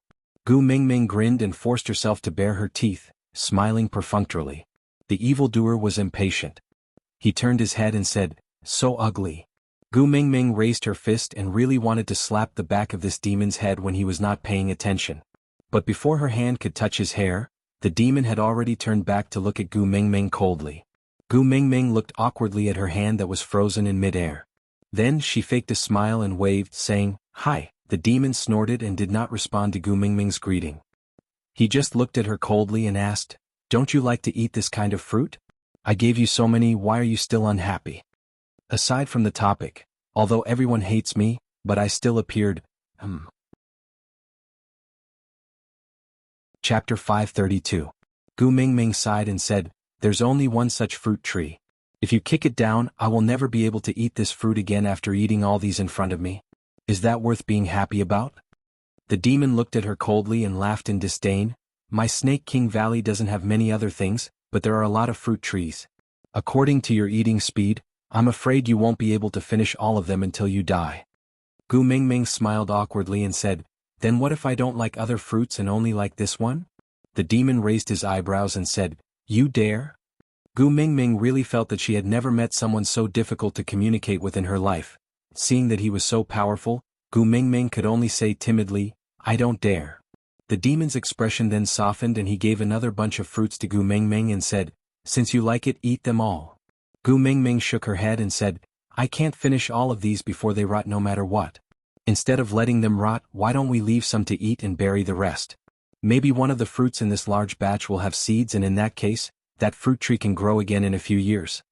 The demon did not comment and just said coldly, natural selection, survival of the fittest. If it goes extinct, it will only prove that it is an eliminated species. No matter how hard you work, how many can you save? Gu Mingming smacked her lips and said, if I can save one then it's one. The demon did not say anything more and just held his head lazily, lying on his side and watching Gu Mingming eat seriously. When she really could not eat anymore, he then held Gu Mingming's hand and activated the conjoined twins mode. Gu Mingming sighed in resignation and followed behind the demon, asking, where are we going? The demon said, to bask in the sun. Gu Mingming felt like she was really being raised as a pet dog. He fed her at a fixed time and even brought her out for a walk after eating. Gu Mingming sat on a flat rock and accompanied the demon to bask in the sun. She lowered her head and stared at her own shadow in a daze. The demon held her little hand tightly and asked, what are you thinking about? Gu Mingming looked at the demon and the questions she wanted to ask got stuck in her throat. She did not dare to ask easily. Seeing that Gu Mingming wanted to say something but stopped, the demon's face turned colder and he said, thinking about your 6 wild men? Gu Mingming choked and thought to herself, 6? Where did these 6 come from? She counted with her fingers, Elvis, Leah, Ian, Ah and Huda, Jiaoyu and Kanwo. F***K, all 3 of them were biological sons. Elvis was the original official and legal couple. Ian was just a subordinate and there was no ambiguity at all.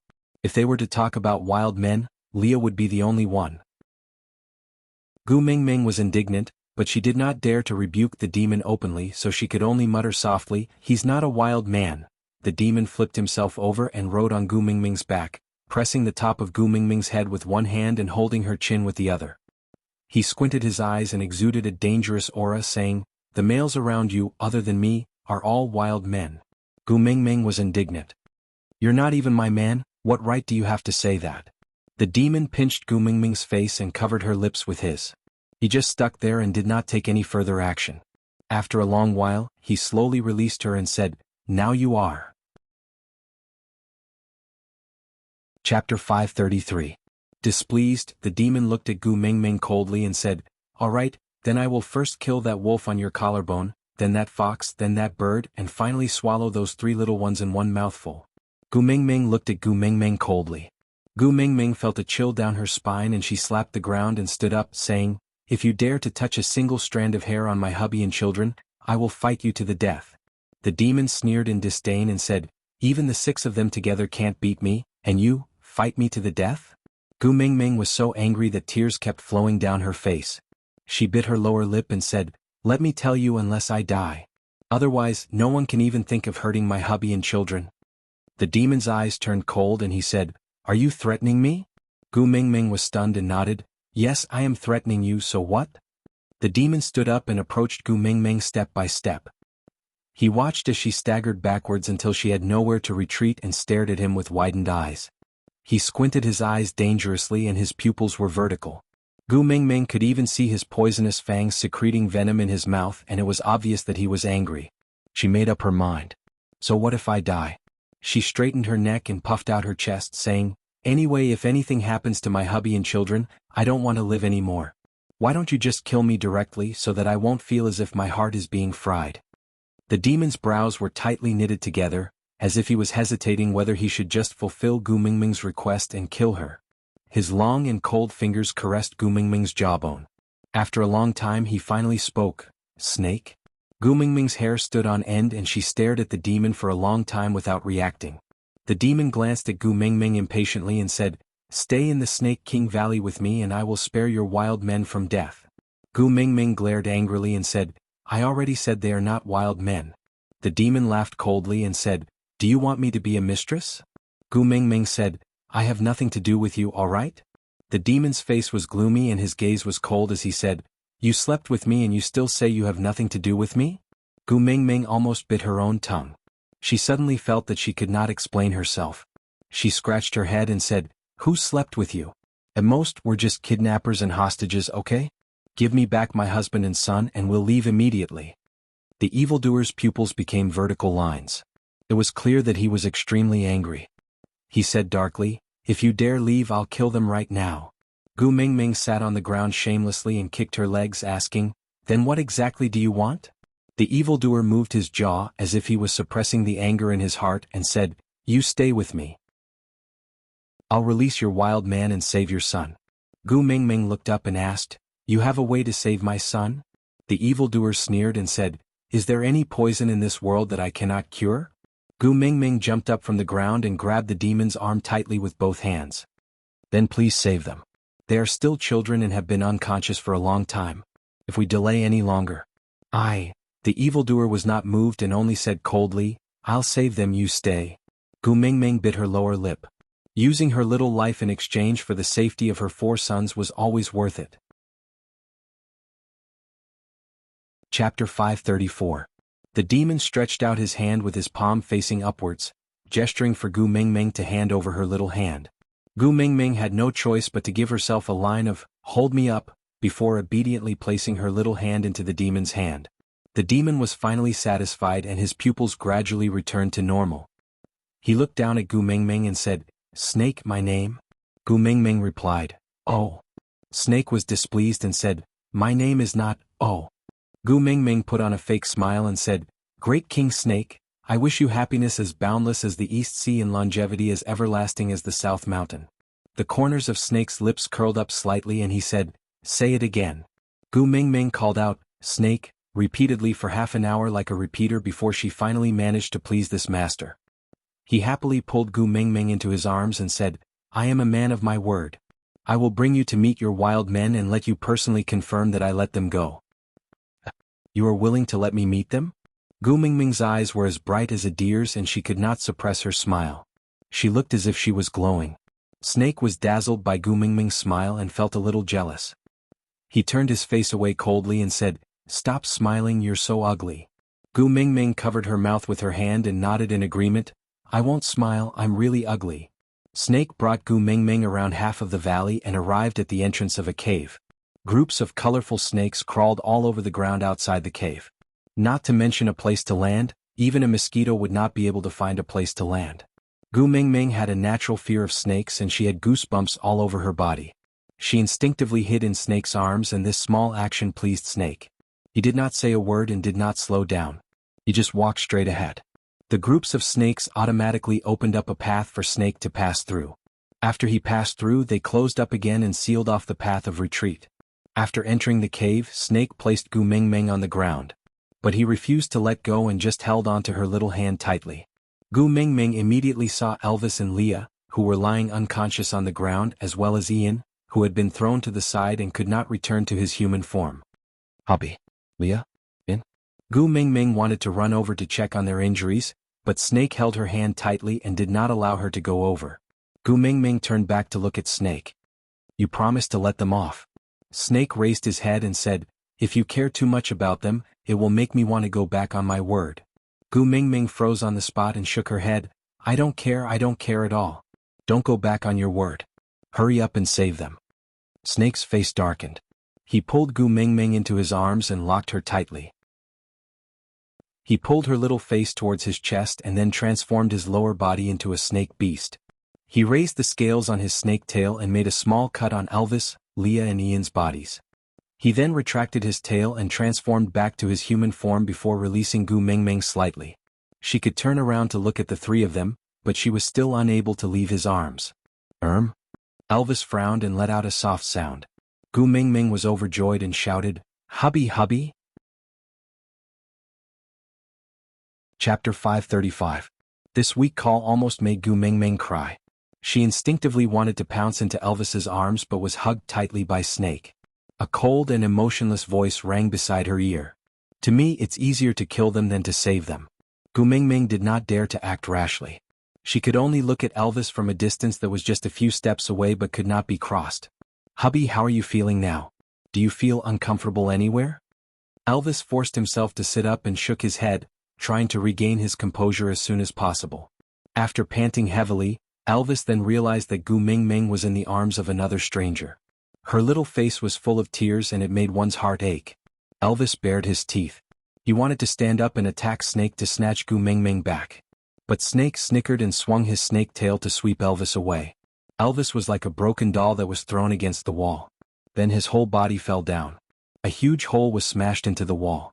Some gravel fell onto Elvis's body. Elvis coughed and a mouthful of blood flowed down from the side of his lips. But he gritted his teeth and stood up again. He swayed and rushed towards Snake. Snake squinted his eyes. With an obvious murderous intent, he said coldly, courting death. The snake tail swung again but stopped less than a meter away from Elvis. Snake frowned and looked down at Gu Mingming, who had buried her face in his arms. He called out coldly, "Tu Ming." Gu Mingming looked up at Snake with her mouth full of blood. Tears streamed down her face and the corners of her lips drooped. She said in a nasal voice, "I won't allow you to hurt my hubby. I won't." Snake looked at the wound on his arm where a piece of flesh had been bitten off. He turned to Elvis with a dark face and swung his tail down without hesitation. Then he scooped Gu Mingming up into his arms. He gritted his teeth and said, "Stupid woman." Before he finished his sentence, he had already dashed out of the cave towards a waterfall. Snake threw Gu Mingming into the waterfall and kept pouring water into her mouth. Then he pressed his fingers against her throat to force her to vomit. Only when she had vomited out all her bile did Snake carry her ashore with furrowed brows. He started a fire and dried her wet body. Gu Mingming's brows were still tightly furrowed and she shut her eyes tightly. Her entire body was burning hot, but she hugged herself and shouted that she was cold. His face was ashen and his lips were purple. It was obvious that he had been poisoned. Snake transformed into a half-orc and wrapped himself around Gu Mingming. Then he pried open her mouth and stuck his snake tongue into her mouth. Inch by inch, he cleaned up the blood that she had accidentally swallowed just now along her throat. Even the air exhaled by the 1,000-year-old Snake King was poisonous. This stupid woman had bitten through his skin and swallowed his blood. She was really courting death. For thousands of years, no one had ever dared to offend him like this. She was the first one and also the only one. According to his temperament, he should have just left her on the spot and watched as her body festered to death because of her own stupidity. But just by seeing her frown, he actually felt that it was difficult to breathe. Chapter 536. Mighty Snake King. A clear male voice rang from the other side of the waterfall. Snake did not turn back to look at him, only saying coldly, "Scram." Cole was not angry, he just maintained his usual calm tone and said, "Mighty Snake King, don't be angry, I just want to give you a suggestion. That snow fox might be the best candidate to take care of this little female." Snake glanced at him coldly and laughed sinisterly. "Do you think that fox can cure me of my poison?" Cole lowered his head and said, "Of course not. Only you can detoxify your poison. But females are different from males, their bodies are too weak. If they don't nurse themselves well, they might not be able to hold on." Snake's beast pressure exploded, instantly suppressing Cole. He carried Gu Mingming up and turned to leave, not even giving Cole a supercilious look. Back at the cave, the huge pile of fruits had already been buried according to Gu Mingming's instructions. No one knew if new fruit trees could grow, but the cave was clean. Snake circled Gu Mingming with his tail, forcing the poison out of her body over and over again. The purple on her lips had already faded, but her face was still green and she remained unconscious. At first he could still feed her some water, but later on she could not even pry open her teeth. The tighter Snake hugged her, the more she trembled. In the end, Snake could only place Gu Mingming on the stone platform, before instructing a little snake to find Leah. When Leah dragged his weak body into the cave, he saw a barely breathing Gu Mingming curled up on a stone platform. Snake stood far away, staring at Gu Mingming without blinking. Gu Mingming's body trembled. Leah did not greet Snake because he had nothing to say. As a third level, he was weaker than an ant in front of a beast king. He did not want to waste his breath saying some heroic words, he wanted to make the best use of every second to take good care of Gu Mingming. Carrying Gu Mingming in his arms, Leah transformed into a half-orc and used his large tail to wrap Gu Mingming up tightly. He used his tongue to lightly lick Gu Mingming's little nose, gently rubbing against her ear, using a deep and affectionate voice to whisper into her ear, "Mingming, I'm here. Don't be afraid, don't be afraid. You have to hold on, okay? You promised that you wouldn't leave me alone." Snake clenched his fists tightly behind him. He also wanted to hug Gu Mingming like that, but this damned body did not have the same warmth as that fox. His blood was cold and no matter how tightly he hugged her, he would never be able to warm her at all. Leah pressed his face against Gu Mingming's face gently, caressing Gu Mingming's arm while saying, "I need Elvis to help me, I can't make Mingming recover by myself." Snake frowned and said, "Just tell me what you need, I can also satisfy you." Leah sneered and glanced sideways at Snake. Elvis is her first partner. The sense of security he can give her is something that no one else can replace. Snake's pupils trembled and turned into a vertical line, before slowly returning to normal. He stuck his tongue out at the entrance of the cave. Not long after, Elvis was also brought over.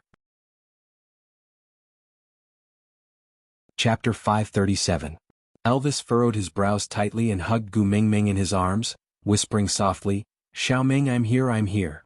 Leah stood up and walked to Snake's side saying, "I need prey, please allow me to hunt in the Snake King Valley." Snake did not say a word and just gave a look to the little snakes behind him. Not long later, many little snakes carried their prey and swam in, stopping in front of Leah. Leah checked the prey one by one and his expression became more serious, asking, "You're giving Gu Mingming this to eat?" Snake was displeased, saying, "This is the best prey in the Snake King Valley." Leah pointed to a hole on the prey's body, saying, "Your hunting method is to inject poison into the prey's body to make them lose their ability to resist. This poison is nothing to you, but it will take Gu Mingming's life." Snake was taken aback, as if he did not think of this detail at the start. He frowned and muttered, "No wonder I vomited so badly the last time. If Gu Mingming was sober now, she would definitely complain. Brother, I vomited so badly the last time because you roasted me with your skin and hair, alright? It had nothing to do with poison." No. Snake looked at Elvis, who was hugging Gu Mingming, feeling increasingly irritated. His chest was so stuffy, maybe going out to hunt was a good way to relieve it. Thinking about this, Snake said with a cold face, "You stay here to take care of Taming, I'll go out to hunt." Leah did not comment, this was someone else's territory. If Snake did not nod, no matter how capable he and Elvis were, they would not be able to hunt any edible prey. Moreover, Snake's presence felt weird. Leah was more than happy for him to get out. Snake turned into his beast form the moment he left the cave, his body like a train, driving straight into the depths of the forest. He originally wanted to vent his anger, but he instinctively avoided those fruit trees that were on the verge of extinction. Damn it. Snake stood in front of a fruit tree and really wanted to use his tail to break this obstacle, but the image of Gu Mingming's regretful and heartache towards the pile of fruits kept appearing in his mind. After swinging his tail twice, Snake still went around that fruit tree and continued forward. Meanwhile, in the cave, Elvis and Lee's hearts were extremely heavy. As males, they knew too well what the difference in power meant. In the afternoon, they could still lie to themselves that Snake seemed to be very interested in Gu Mingming. If he just wanted to mate with Gu Mingming, they would not object to having another Beast King level member in their family. Even if she wanted Elvis to hand over his position as the first partner, Elvis would personally end her with a smile on his face, giving up the position to this perversely powerful Snake King. Because with him around, no one in the entire beast world would have the ability to hurt a single strand of Gu Mingming's hair. But it had only been half a day since they last met, and look at how much Gu Mingming had been tortured by him. Elvis hugged Gu Mingming tightly, his brows furrowed as he asked, "If we escape, what are the chances of success?" Leah glanced disdainfully at the colorful snakes blocking the cave entrance and said, "These snakes are just wild beasts, but they are extremely poisonous. With my abilities, I won't be able to take more than 5 steps if my skin is scratched. You're a little better than me.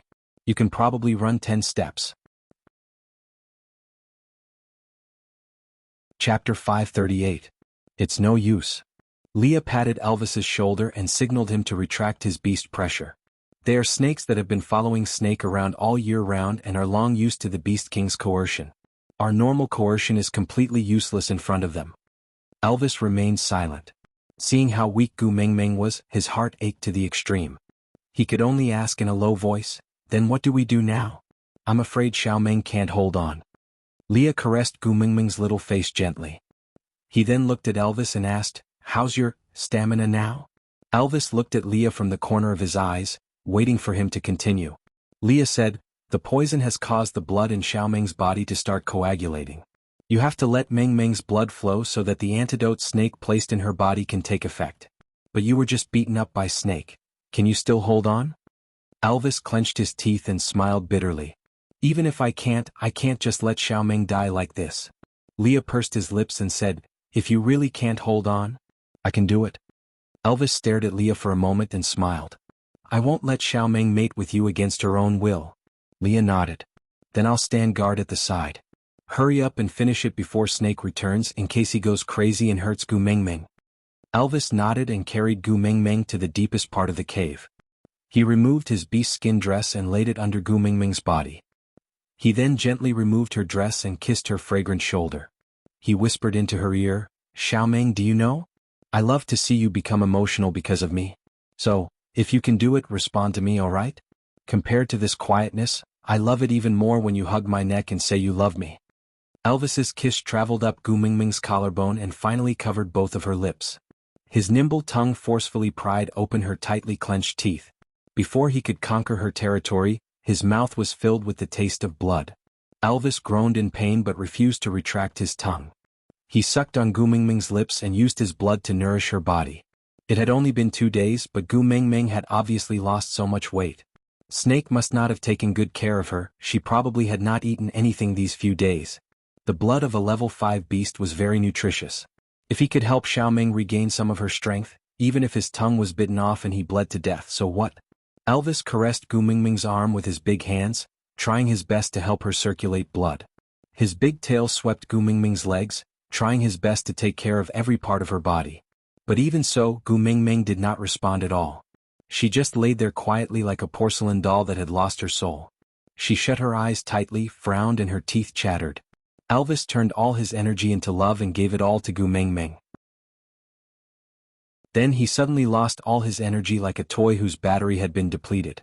He laid on Gu Mingming's body and lost consciousness. Leah smiled bitterly as he dealt with the aftermath. He first carried Elvis to one side, then used a beast's skin to wipe Gu Mingming's body clean. Then he hugged her tightly in his arms, using his own body temperature to maintain Gu Mingming's body temperature that had risen after much difficulty. Even though the lingering aura on her body was torturing him physically and mentally, Leah only wished for her to be alive at this moment. Just living in peace would be enough. Aside from the topic, do I still need to explain what is in the ellipsis?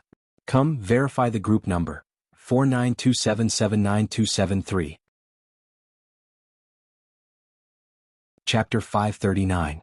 When Snake dragged his prey, whose bones had been crushed inch by inch, back, he sharply sensed the dispirited aura in the cave. With his eyes straightened, he attacked Elvis at lightning speed. If you kill him, Gu Ming won't be able to live. Leah spoke calmly, finishing the last word just as Snake's fangs were about to touch Elvis's artery. The blood vessels on Snake's face flowed rapidly and his lower body was in the shape of a snake. One could almost see the snake scales rising slightly. He wanted to kill Gu Mingming without a care in the world, but when his gaze landed on Gu Mingming's face, which was no longer ghastly pale, he recalled the words she said when she bit him in the day and the tearful look on her face. Snake forcefully stopped his attack and slammed his thick tail onto the ground, creating a pit. The plump prey was thrown at the entrance of the cave, and Snake swam out of the cave to vent his anger wantonly in the valley. An ancient tree was uprooted, and the tree trunks were crushed into sawdust by Snake's tail. But in the end, none of the destroyed trees were fruit trees. Leah placed Gu Mingming in Elvis's arms, and even though Elvis was unconscious, he still hugged Gu Mingming tightly. And Gu Mingming also tilted her head slightly, pressing her face against Elvis's chest, listening to his heartbeat. He was sleeping so peacefully. Leah dragged his weak body to deal with the prey. He looked at the little snakes guarding the cave entrance and tried to take a step forward. The little snakes did not stop Leah from leaving, so it was obvious that Snake's instructions were only for Gu Mingming alone. That was good too. Leah carried the prey out of the cave, and instinctively found a water source to wash and deal with the prey Snake brought back. This fellow should have always swallowed them alive? This hunting method of crushing the bones and stabbing them into the flesh was too perverted. Leah could almost imagine how Snake had been thinking about how to vent his anger when he was hunting. Shaking his head helplessly, he carefully removed every piece of bone from the meat, and then cut the meat into pieces. By the time Leah settled everything and returned, Elvis had already woken up and was staring at Snake with widened eyes. Perhaps the radiation from the collision of their gazes was too strong, causing Gu Mingming to feel a sense of pressure. Frowning, she moaned and felt a gush of warmth licking her face. Gu Mingming squinted her eyes, and when she saw Elvis's face, the corners of her lips could not help but curve upwards. She lifted her arm that was as heavy as lead and hooked it around Elvis's neck. Using the force, she flipped her body towards Elvis and found a relatively comfortable position to nestle in Elvis's arms. She murmured, "Hubby, I had a weird dream just now." Elvis kissed her hair gently and asked, "What did you dream about?" Gu Mingming's throat was a little dry and she coughed softly. Leah passed over a cup of water at the right time and Elvis drank a small sip before passing it to Gu Mingming with his lips. After moistening her throat, Gu Mingming continued, "I dreamed that I could not move no matter what. I clearly heard you calling me but I could not respond to you. Then, I even did something shameful." Elvis chuckled and rubbed Gu Mingming's waist, saying, "Silly, that was not a dream. Chapter 540. Gu Mingming instinctively opened her arms to protect Elvis, looking at Snake warily, not daring to say a word. The pain all over her body, as if she had been run over by a car, told her what she had just experienced. But it was not illegal to sleep with her own husband. Why did she feel as if she was caught in the act? Gu Mingming turned back to look at Elvis, nodding her head in confirmation. That's right, the one she slept with was her own husband. Seeing how Gu Mingming was protecting Elvis, Snake felt even more frustrated. He hooked his finger and said, "Come over or I will kill them." Gu Mingming bit her lower lip, using the beast's skin to wrap herself up tightly, supporting her exhausted body to slowly take a small step towards Snake. Snake frowned, hooking his finger in his direction, gesturing for Gu Mingming to come closer. Gu Mingming turned back to look at Elvis, taking another small step towards Snake. Snake's patience had run out. He raised his snake tail and whipped it towards Elvis. Gu Mingming could not react in time. She reached out and pounced towards Snake's snake tail, wanting to use her own body to block this attack. Elvis's reaction was much faster than Gu Mingming's. Before the snake tail touched Gu Mingming, he turned around and protected her in his arms, using his own back to receive Snake's tail.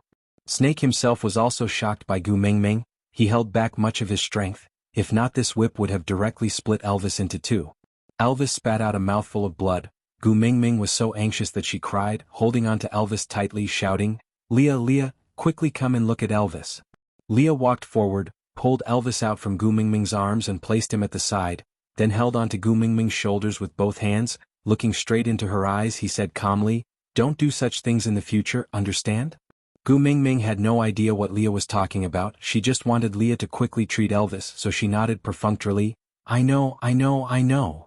Leah saw through Gu Mingming's perfunctory act. He sighed, then said in a serious tone, "Do you know that you almost scared Elvis and I to death when you were poisoned this time? If anything happens to you, we won't be able to die in peace.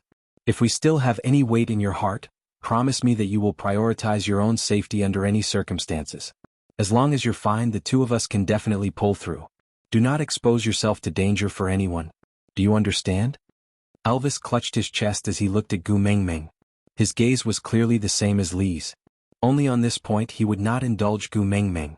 Gu Mingming nodded and said, "I know, I promise I won't do it again. Hurry and take a look at Elvis, he's badly injured."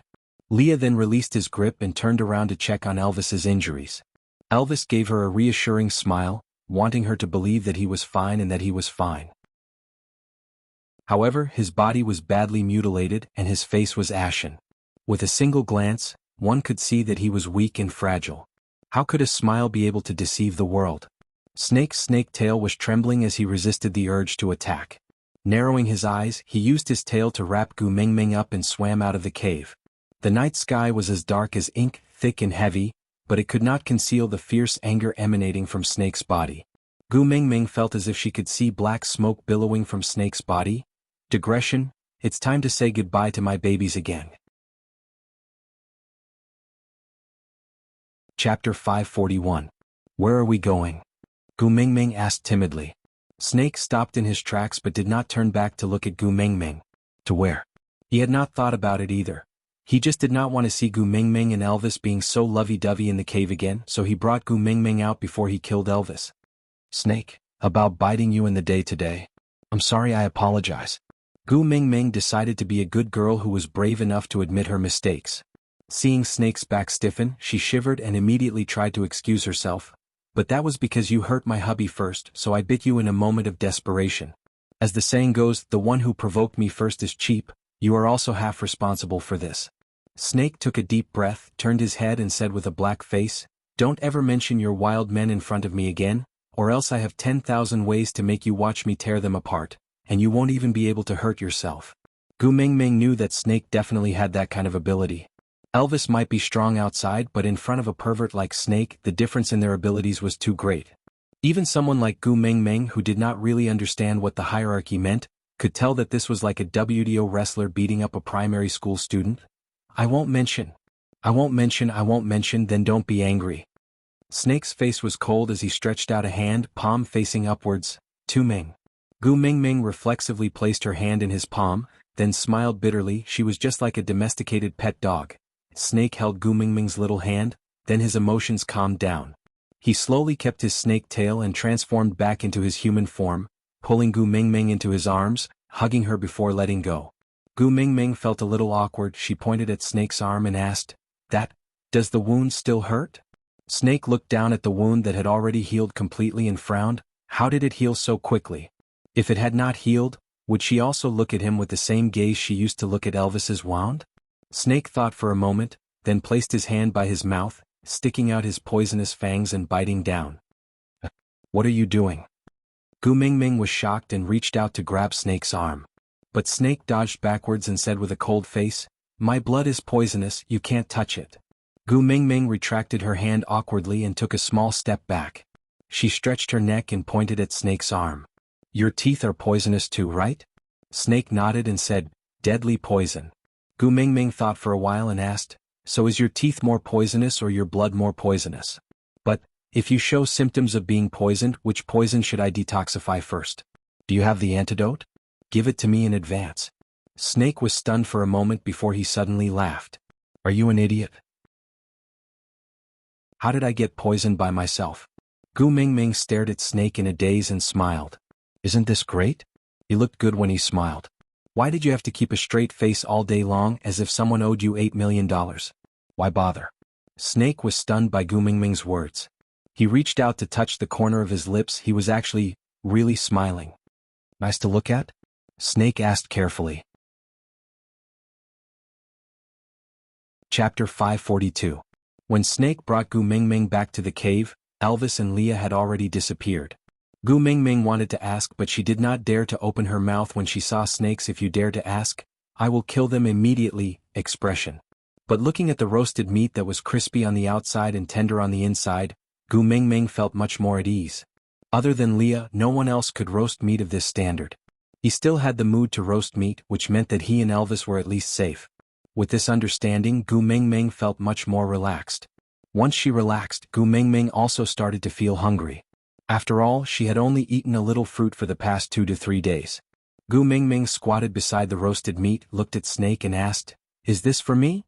Snake replied with a cold yeah, then sat at the side and watched Gu Mingming eat heartily. Snake did not know why, but he just felt that the food in Gu Mingming's hands was exceptionally delicious, so he leaned closer, opened his mouth and said, Ah. Gu Mingming looked at Snake's pleading expression and did not know whether to laugh or cry. Why was this fellow's personality so polarizing? When he was angry, he could not differentiate between friend and foe, and was unreasonable. But when he was calm, he could look so cute and arrogant, making people speechless. Gu Mingming tore off a piece of roasted meat and sent it into Snake's mouth. Snake chewed it seriously, then swallowed it. It was quite delicious, right? Perhaps. There was no taste of meat, and it was not as fresh as eating immediately after being slaughtered. It was also a little hot. The texture was really ordinary, but when paired with Gu Mingming's smiling face, it seemed to have a chemical reaction, making it so unpalatable and unique.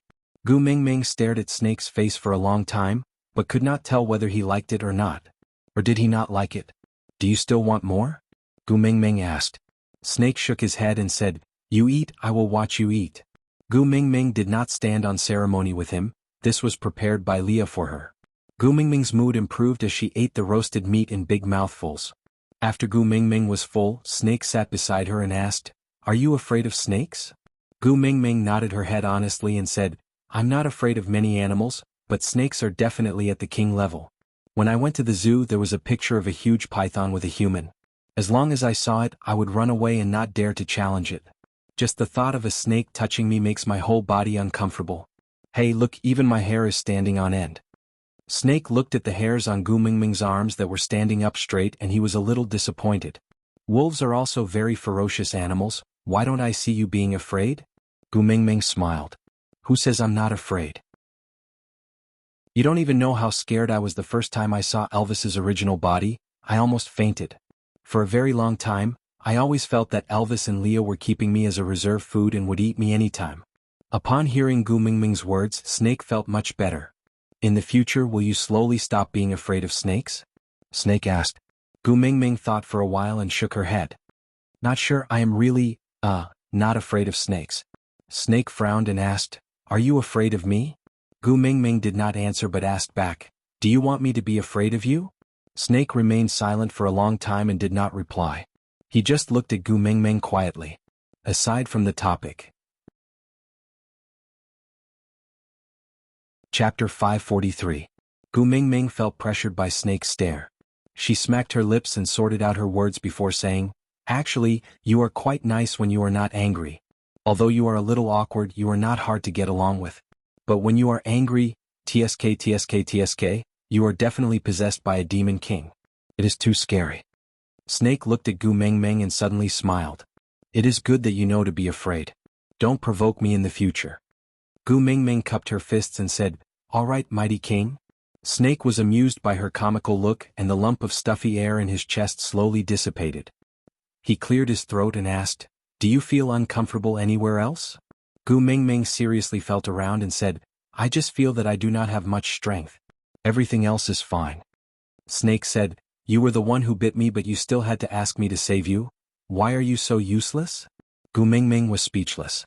She turned her face to the side and refused to talk to Snake. Snake stretched out his hand and shouted, "Tu Ming." Gu Mingming reflexively placed her hand on Snake's and was instantly held. Gu Mingming really wanted to give herself a slap. Where was her dignity? Where was her dignity? Snake smiled faintly and said, "It is finally warm again." Gu Mingming glanced sideways at Snake's cold face and asked, "Today, must have made you worried too?" Snake's expression froze and he said, "No." Gu Mingming could not help but laugh. She did not expose him or go along with him. She just looked at Snake. Snake cleared his throat and said, "I saved you because I have something to ask you. So I cannot let you die for now."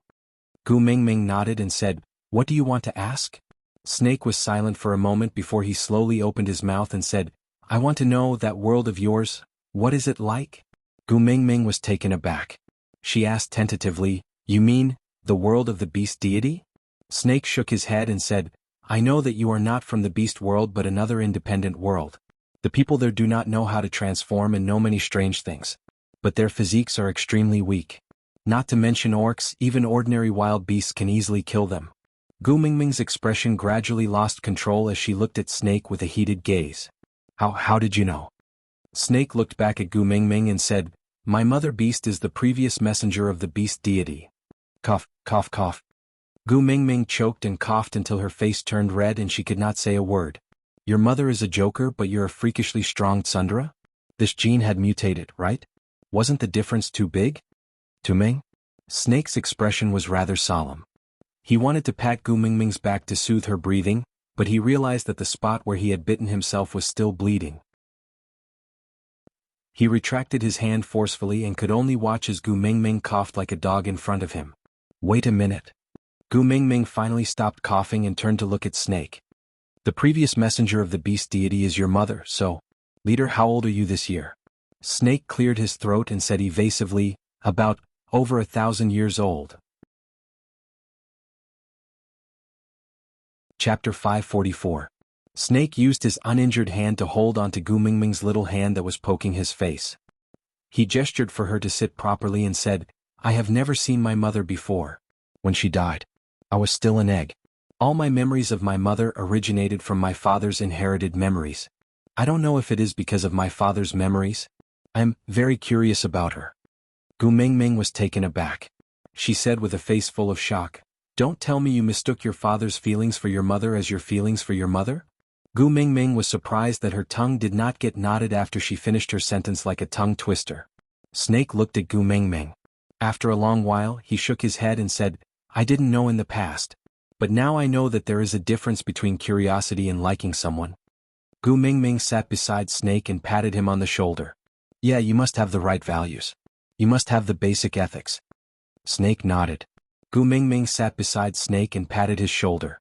Snake sneered. He poked Gu Mingming's little head and said, "Acting mature in front of me?" Thinking of Snake's 1,000-odd years of age, Gu Mingming still sat obediently and said seriously, No, I don't dare to." Snake raised his brows and said, "Are you despising me for being old?" Gu Mingming pursed her lips.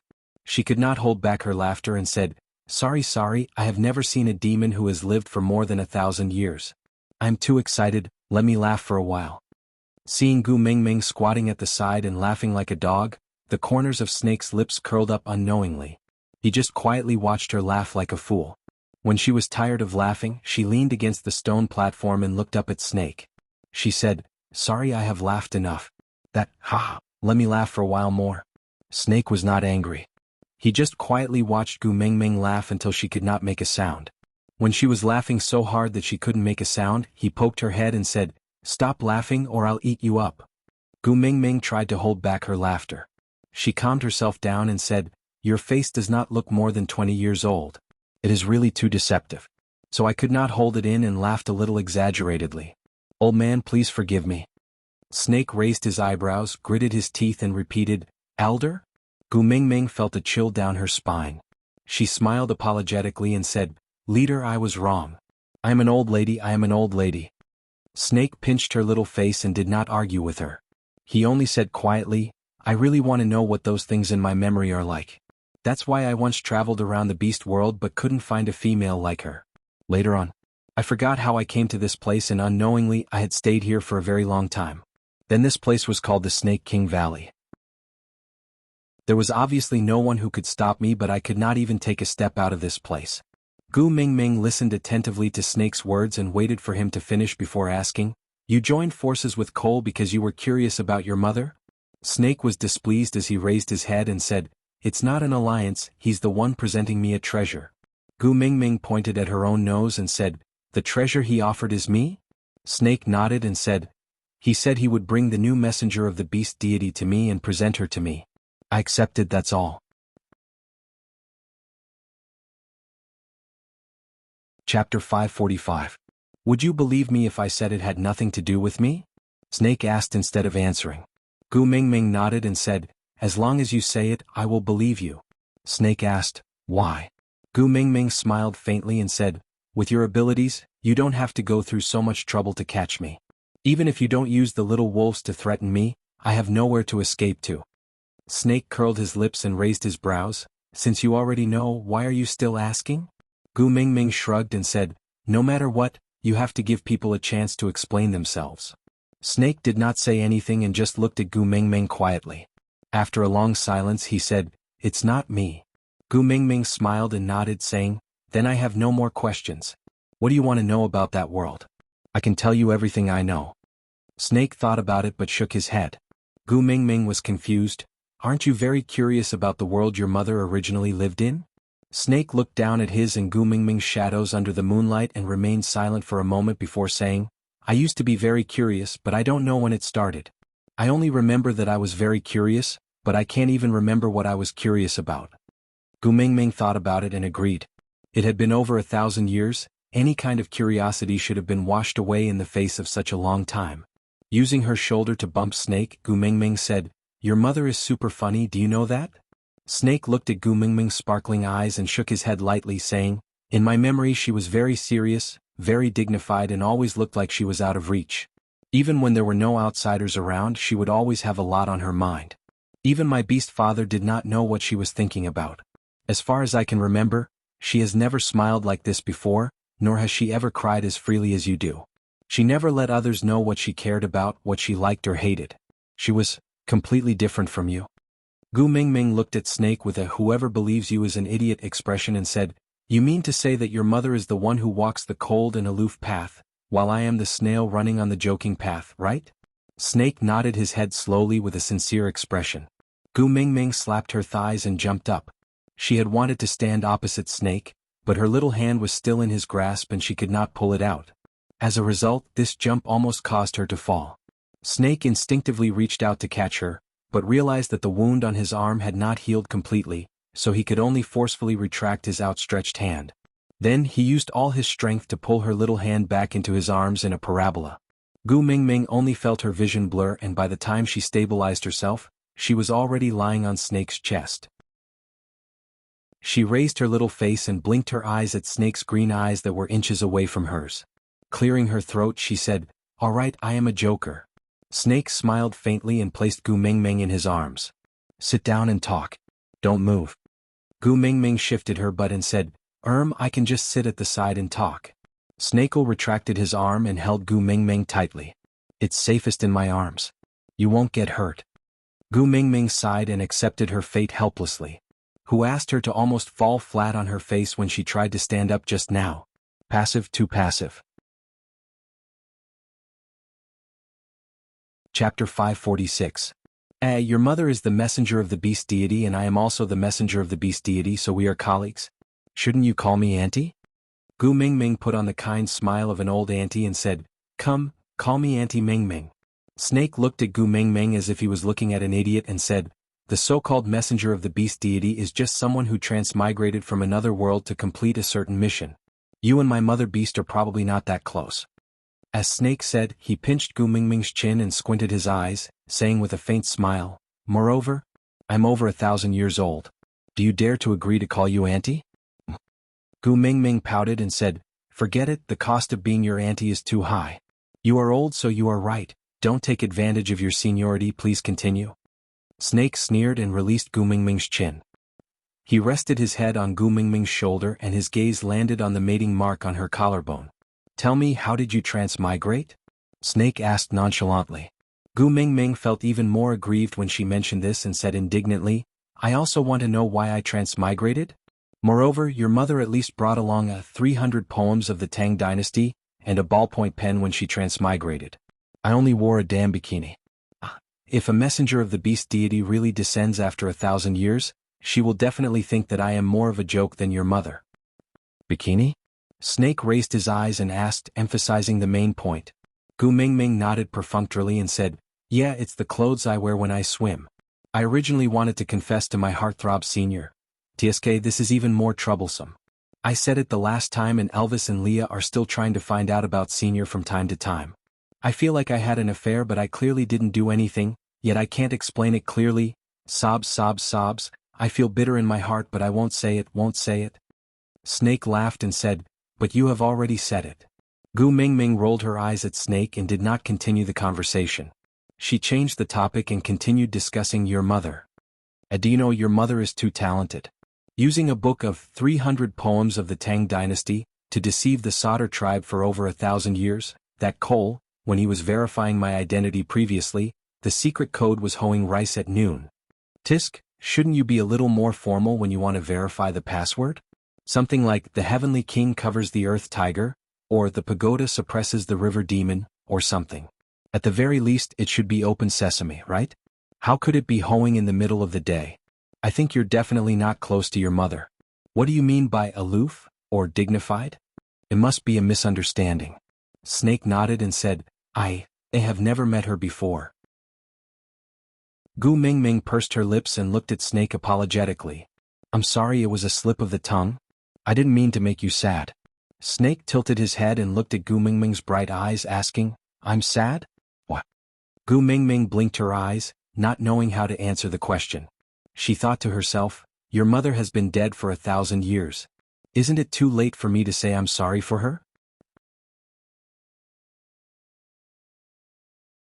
Chapter 547. Oh. Gu Mingming rubbed her face and adjusted her expression before looking at Snake and asking, since you have your father's memories, can you analyze it with me? Why did your mother make others offer 300 poems of the Tang dynasty as some esoteric manual? Snake could not help but laugh as he looked at Gu Mingming. To protect you. Meh. Gu Mingming pointed at her own nose and asked in confusion.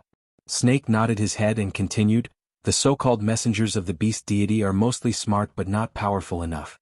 If you do not have an insurance mechanism to prove your identity, there is a high possibility that you will lose your life before becoming a messenger of the beast deity. My mother beast left behind that book and a foolishly loyal tribe to be your protective talisman. It's a pity that the current tribe leader is not a loyal one. Gu Mingming nodded her head in agreement and said, But your mother is already very nature-defying. Sauter can survive for thousands of years with the name of the messengers of the beast deity and no one dares to offend them. This shows how awesome your mother is. Snake rubbed Gu Mingming's little head and said, Didn't you say she was a joker just now? Gu Mingming laughed awkwardly and said, You can't blame me for this. Do you know what the prayers and dance for blessings that your mother has passed down are? What the King Divine Song Little Apple, and it's even in English. Let me tell you, if it wasn't for the bunch of girls in my hostel who let loose, I would never know this song even if I died. Snake raised his eyebrows and said, Oh? Let me hear it. Gu Mingming had the urge to bite her tongue and commit suicide. She shook her head and said, No, that divine song of the square does not suit my cold temperament. Snake raised his head and said, If you don't sing, I will eat you up. Gu Mingming frowned and said, "Can you be more creative? Using the same trick to threaten people will lose its effectiveness." Snake narrowed his eyes and slowly opened his mouth, revealing his poisonous fangs dripping with venom. He slowly approached Gu Mingming. Gu Mingming was terrified and said, "Mighty King, calm down. I will sing, all right?" Snake regained his cool in a second and looked at Gu Mingming with a "please start your performance" expression. Gu Mingming tugged at her wrist and said, "Great King, can you loosen your grip first?" Snake shook his head and said, "Just sing like this." "All right." Gu Mingming cleared her throat and sang the Chinese version of Little Apple, interspersing the English lyrics in between. Actually, she was a little embarrassed to sing this song, especially when she felt like dancing along as she sang, as if she was possessed. Gu Mingming's eyes lit up. That night, Snakel gave Gu Mingming special permission to sleep late. He watched her dance Little Apple, for half the night with a smile in his eyes, until she was so tired that she laid on the ground and refused to get up. Only then did he wrap her up in a beast skin, before stretching his arms out to sleep at a distance of 2 arms away from her. His body was too cold, even his blood was cold. He wanted to get closer to her, but he knew that no matter how warm she was, she could not warm up his ice-cold soul that had been frozen for 1,000 years. Instead of causing her to fall sick again, why not let her maintain her own warmth while he just watched from afar? Anyway, he was already used to the cold. The next morning, Gu Mingming was woken up by a loud clamor. "Snake, get out here right now. I want to challenge you." Chapter 548.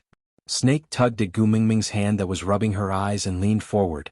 He stuck out his tongue and licked it lightly. Gu Mingming shuddered and instantly lost all her sleepiness. She moved back and said, Don't, you make me feel like you are a pervert." Snake was not angry and just said, "In my memory, the father beast would treat the mother beast like this every morning and the mother beast would reveal a rare smile." Gu Mingming was stunned and asked, "Did your father do this before or after your mother woke up?" Snake shook his head, indicating that he could not remember clearly. Gu Mingming explained patiently, "If he kisses your mother's eyes before she wakes up, that is a gentle wake-up call. But if he licks her eyes after she wakes up, that is a pervert, understand?" Snake frowned and looked at Gu Mingming in confusion. Gu Mingming cupped Snake's face and said, "Close your eyes." Snake did as he was told and closed his eyes. Gu Mingming's lips landed lightly on Snake's eyes. Like a dragonfly skimming the surface of the water, she left swiftly. Then she said gently, "Darling, wake up." Snake's heart skipped a beat. He opened his eyes and saw Gu Mingming's gentle smiling face right in front of him. He felt a little dazed.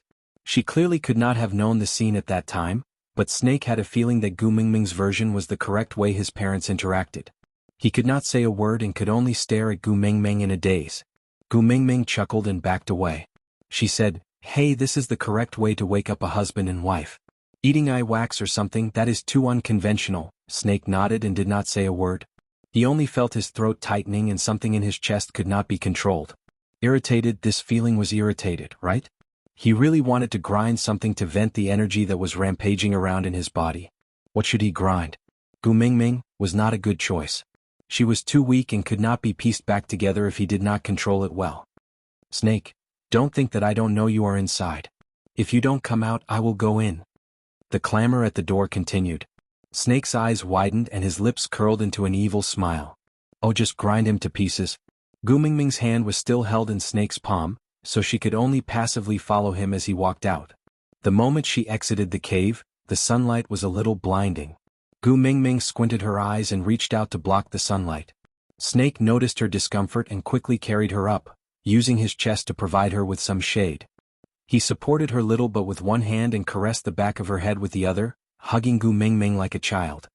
He looked at the other snake beast standing at the entrance of the cave with the attitude of a father bringing his daughter to the amusement park and being robbed by bullies.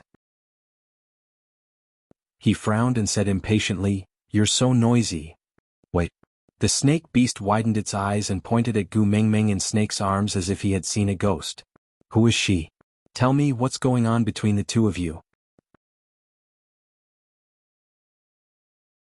Chapter 549. While Gu Mingming was sizing up the snake beast was also sizing her up. It was just that she could not see anything else from that horrified expression. But why did Gu Mingming feel that this situation was a little familiar? Ah, she remembered. When she had just arrived at St. Nazaire, Nina seemed to be looking for trouble with her in the same manner. But this snake beast in front of her was obviously a male? Was it right to act like the first wife beating up the third wife? Gu Mingming looked at the snake beast with a confused expression, then at Snake. She hesitated and hesitated, but still opened her mouth to ask, Are you two good gay friends? The snake beast did not know what good gay friends were, but Snake knew. His face instantly darkened as he gritted his teeth and said, No. The snake beast took a step forward and roared in an unconvinced manner, I am Wabi, the one who will defeat Snake and become the new Snake King. We are enemies, not friends. Gu Mingming felt the thick aura of a Chunibu and laughed dryly, Sir, how old are you? Wabi raised his upper body and looked at Gu Mingming with an insufferably arrogant look. What do you mean? Gu Mingming was just about to explain when Snake placed Gu Mingming on a rock at the side. The rock was warm from the sun and it was quite comfortable. The colorful snakes immediately surrounded her and marked out a safe zone, just like the circle that Sun Wukong drew for Tripiaka every time he went to pray, but the area was bigger. But with Gu Mingming's fear of snakes, she did not dare to move even if the area was bigger. Who knew which snake would suddenly think that she was going to escape and bite her? Don't move, wait for me very soon. Snake placed Gu Mingming's hand by his lips and mimicked her kissing his eyes, kissing the back of her hand, Darling. Gu Mingming wanted to explain that what she did just now was just recreating the scene and putting herself in his shoes to tell him that kissing his eyes was the correct way to say good morning. Darling, was not a casual way to say, did he think he was Taba's customer service? You call everyone dear? Snake did not give Gu Mingming a chance to explain. He turned around and transformed into a giant snake. His posture was similar to Wabi with a human body and a snake tail. However, when the two of them stood side by side, it was obvious that they were taller. Snake's entire body was green and the color was much darker than usual. The oppressive feeling was also stronger. Even Gu Mingming, who could not feel the beast pressure, felt suffocated. She stopped breathing and did not even dare to breathe loudly. She was extremely nervous. On the other hand, Wabi shook his tail, looking eager to try. His smile was a little creepy. No matter how one looked at him, he looked like a pervert. Snake did not want to be entangled with Wabi and swung his snake tail directly at his abdomen. The scales on his tail were in an exploding state, and if he were to be swept by this attack, he would probably end up with his flesh torn apart. Although Wabi's body was big, he was not clumsy. On the contrary, he was especially agile. When he saw Snake swinging his tail at him, he crouched down and stuck close to the ground to avoid Snake's attack. At the same time, he charged towards Snake like an arrow leaving the bow, as if intending to engage in close combat. Snake laughed coldly and stood still on the spot, allowing Wabi to attack him. When Wabi's poisonous fangs almost touched his abdomen, Snake suddenly transformed into a snake, opened his mouth wide and bit down on Wabi's weak spot. He raised his body and flung Wabi into a thick noodle, a noodle without a soul. Aside from the topic, tomorrow is Valentine's Day. I hope every baby has someone to accompany them. I hope you will have someone to care for you when you are sad, someone to rely on when you are tired, and someone to share your happiness with. Chapter 550. Snake had no intention of letting Wabi off. His thick snake body coiled around Wabi tightly, strangling him inch by inch. The two of them, whom Gu Mingming had mistaken as a gay couple just a moment ago, twisted into a matcha sh*t fried dough twist. The scene was too gory and Gu Mingming did not dare to watch. She hugged her knees and buried her face in them. Snakes were indeed too scary.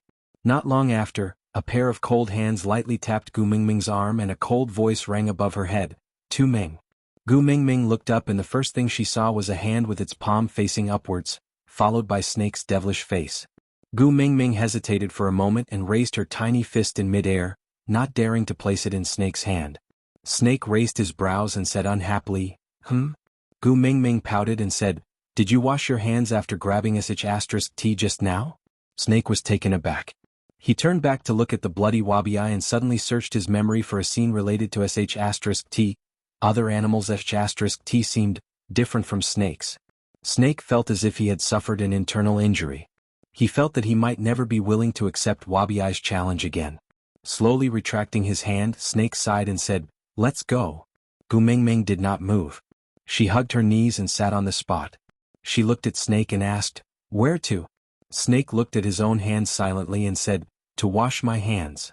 Gu Mingming laughed unkindly but still stood up and followed behind Snake. When she passed by Wabiai who was lying on the ground, Gu Mingming asked, "What about him?" Snake stopped and turned back to ask, "Do you want to eat *t? Do you want to eat snakes?" Gu Mingming was so scared that her face turned pale. She ran to Snake's side and said, No, I'm not interested at all. Let's go and wash our hands." Snake frowned as he looked at Gu Mingming avoiding snakes. He said quietly, "Actually, snake meat is quite delicious." Gu Mingming was stunned. She turned to look at Snake with a stiff neck and said, "Why do males like to persuade others to eat themselves?" Snake looked back at Gu Mingming and said, "Eat myself." Gu Mingming did not say anything. She just looked at Snake quietly as if waiting for an answer.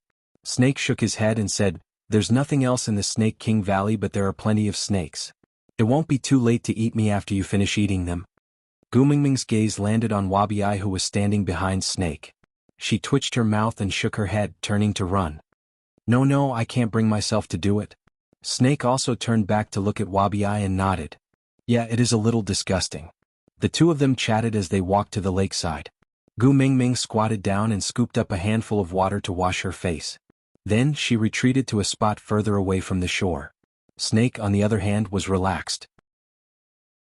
He swam his entire body into the lake, his snake tail swaying gently in the water. His upper body that was above the water maintained his human form. He asked, "You're afraid of water?" Gu Mingming shook her head. "I am a little white dragon in the waves. Only Sun Yang can swim faster than me." Snake did not know Sun Yang and was not interested. He only asked, "Then why didn't you enter the water?" Gu Mingming picked up a stone and threw it into the water. She smiled faintly and answered, "Someone's heart would beat erratically the moment he saw me near the lake. He was so nervous that he would be abandoned. So I promised him not to go near the lake." Aside from the topic, Happy Valentine's Day. Chapter 551. Snake swam to Gu Mingming's side and laid his upper body on the shore. He looked at her and asked, "Why?" Gu Mingming did not want to tell him about how she tried to jump into the lake to transmigrate back to the modern world after she was heartbroken, but was mistaken as a suicide attempt.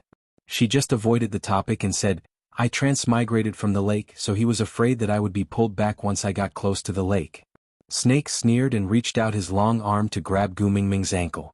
Gu Mingming swayed a few times in a panic and finally fell into Snake's slightly cold arms. With a plop, Snake carried Gu Mingming and fell back into the lake. Gu Mingming's swimming ability was not bad and she managed to maintain her balance after a few flops.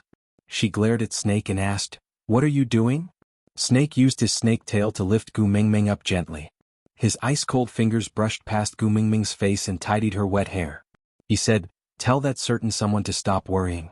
Even if you drown yourself in the lake, you won't be able to transmigrate back." Gu Mingming was stunned for a moment. She suddenly grabbed onto Snake's shoulders excitedly and asked, "You know how to transmigrate back?" Snake's expression darkened. His jade-green eyes reflected the ripples in the water. He opened his thin lips and said slowly, "Yeah, I know. Should I tell you?" Gu Mingming was suddenly stunned. "Wanna know? Wanna?" She had panicked when she first came to the beast world. She was frightened by these monsters, who could turn from beasts into humans and run around naked. She had also complained about the lack of resources and entertainment.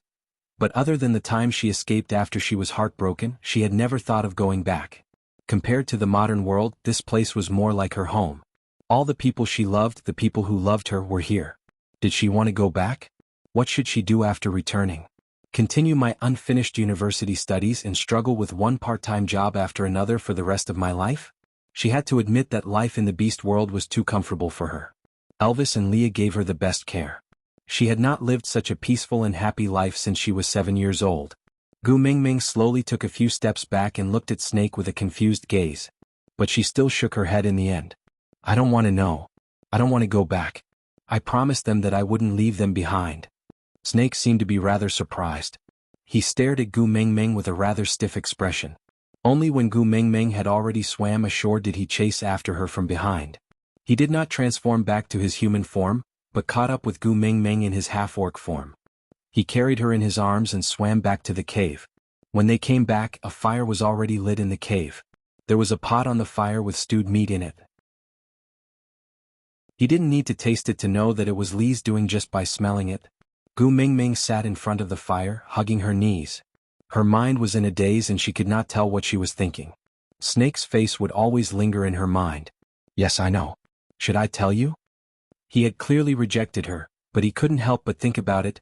Gu Mingming sneaked a glance at Snake, and Snake's gaze coincidentally landed on Gu Mingming's face. He used his hand to gently rub Gu Mingming's face and said, "Didn't you like the food he cooked? Why don't you eat?" Chapter 552. There was clearly nothing worth staying in that world, but deciding not to go back and forgetting to go back were two different things. Gu Mingming did not know what she could not bear to part with. She just felt that it was difficult to breathe and something was about to spill out of her eyes uncontrollably. Snake frowned and cupped her little face, asking, "Why are you crying all of a sudden? Is the food too disgusting?" Gu Mingming shook her head and pursed her lips to suppress her emotions. She said in a nasal voice, "I want to see my hubby, let me see him. I really need him now, really need him." Snake's face was as cold as ice and there was a dangerous factor swirling in his eyes. He caressed Gu Mingming's face with one hand and circled the back of her head with the other.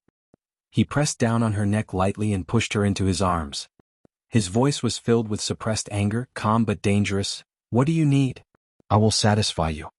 Gu Mingming shook her head and sobbed, "I want my hubby.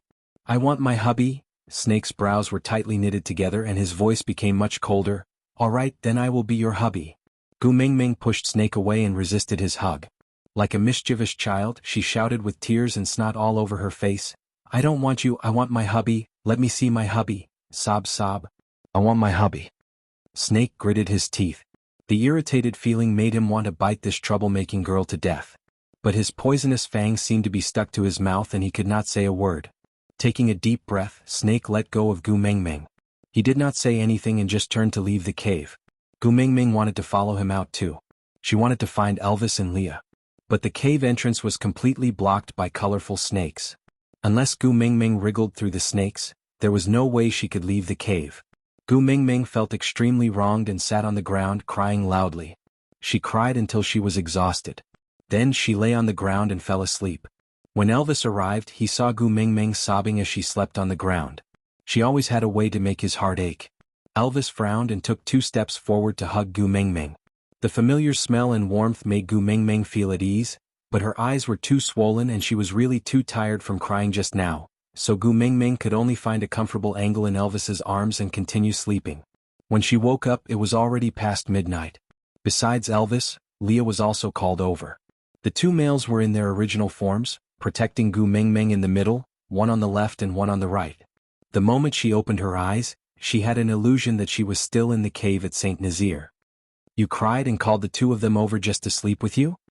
The cold voice pulled Gu Mingming back to reality. She looked up at Snake, who was standing on top of her head, and grabbed onto Elvis like a startled bird. She shrunk into his arms with all her might, wishing she could just bury herself in his chest. Elvis had no choice but to transform into his human form and pull her into his arms. He patted her back gently and comforted her. It's all right, Xiaoming, don't be scared, I'm here." Gu Mingming nodded her head obediently. She only used her nose to reply with an before she felt like crying again. Chapter 553. Burp. Gu Mingming was so frightened that she burped, but she forced herself to hold back her tears. Elvis was helpless. He himself could not defeat Snake, and in addition he was poisoned by him, so he could not muster up any strength.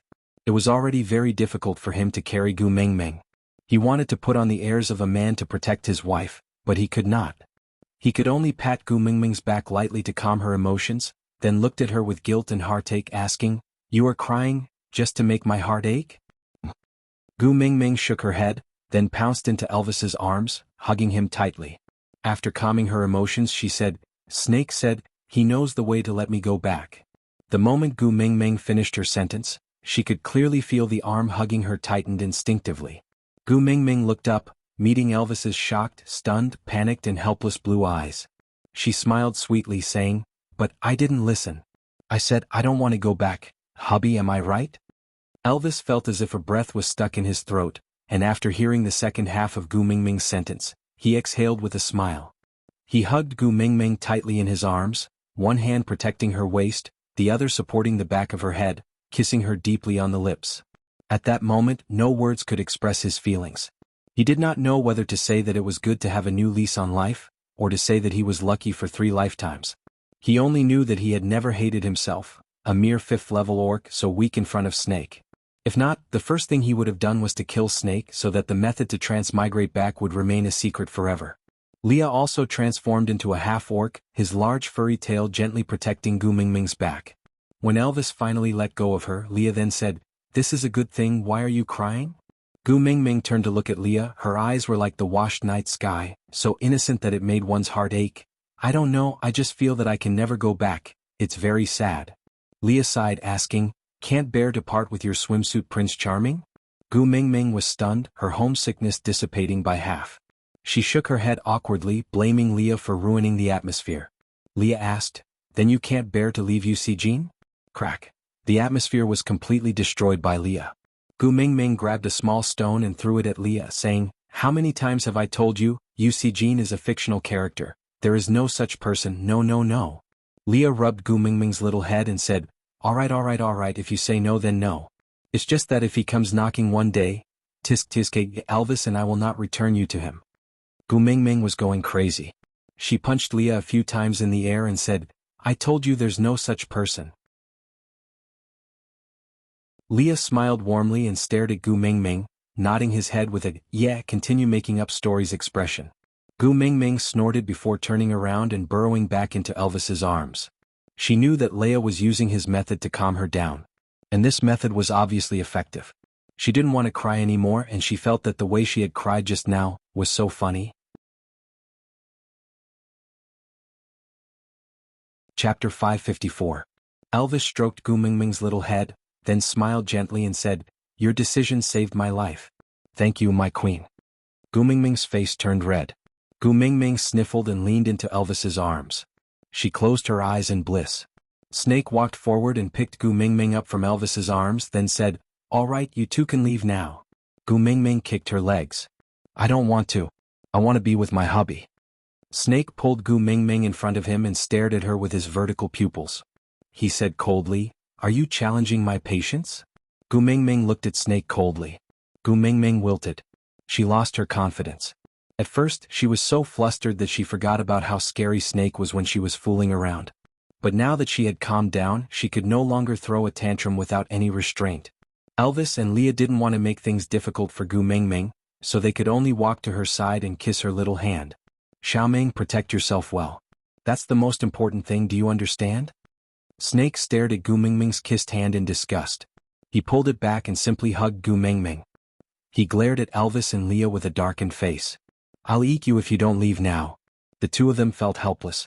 They had never been so cowardly since they established Saint Nazir. But he was the Beast King. After Elvis and Leah left, Gu Mingming did not say a word. She just lay by the fire quietly with her back facing Snake. Snake had used 1,000 years to get used to loneliness. But Gu Mingming only used 2 to 3 days to get used to the noise. In the cave, Gu Mingming suddenly stopped talking, which made Snake feel that something was wrong. He sat behind Gu Mingming. He looked at the back of her head carefully. Clearing his throat, he asked, "Do you want me to bring you out to pluck some fruits?" Gu Mingming replied, "No. You kick the tree every time you disagree. You're going to wipe out the rare species sooner or later." Snake said, "Then," Gu Mingming said, "I don't want to talk." Snake was silent for a moment. He felt a little lost. He was used to her being by his side. He had even forgotten how he had survived for the past 1,000 years. But he didn't have anything that could make her happy. As far as he knew, the only thing that could make her happy were those 2 males. Gu Mingming also felt the stifling atmosphere in the cave, but she was not in a good mood and did not want to bother about it. She simply covered her head with the beast skin and continued sleeping. The next morning, when Gu Mingming woke up, she realized that Snake was sitting right in front of her, staring at her with a, "I'm not in a good mood, come and show me some concern" expression. After a night's sleep, Gu Mingming's emotions had completely calmed down. She sat cross-legged and looked at Snake asking, "Are you still angry?" Snake shook his head and said, "Why don't you want to go back?" Gu Mingming was taken aback. After a moment of silence, she lowered her head and smiled bitterly. "Because in that world there is no one waiting for me to return." Snake was silent for a moment, then he slowly opened his mouth and said, Back then she tried her best to go back. In order to gather all the divine weapons needed for transmigration, she was unscrupulous and unscrupulous. In the end he failed on the verge of success. You're tuning in to the Han Lee's Wuxia Chronicles YouTube channel. We're so grateful for your support, and don't forget to subscribe to join us on this incredible journey through captivating stories. Your generosity through donations truly makes a world of difference, as it's the primary source of revenue that allows me to expand and enhance this channel for you. Thank you from the bottom of my heart for being a part of this adventure.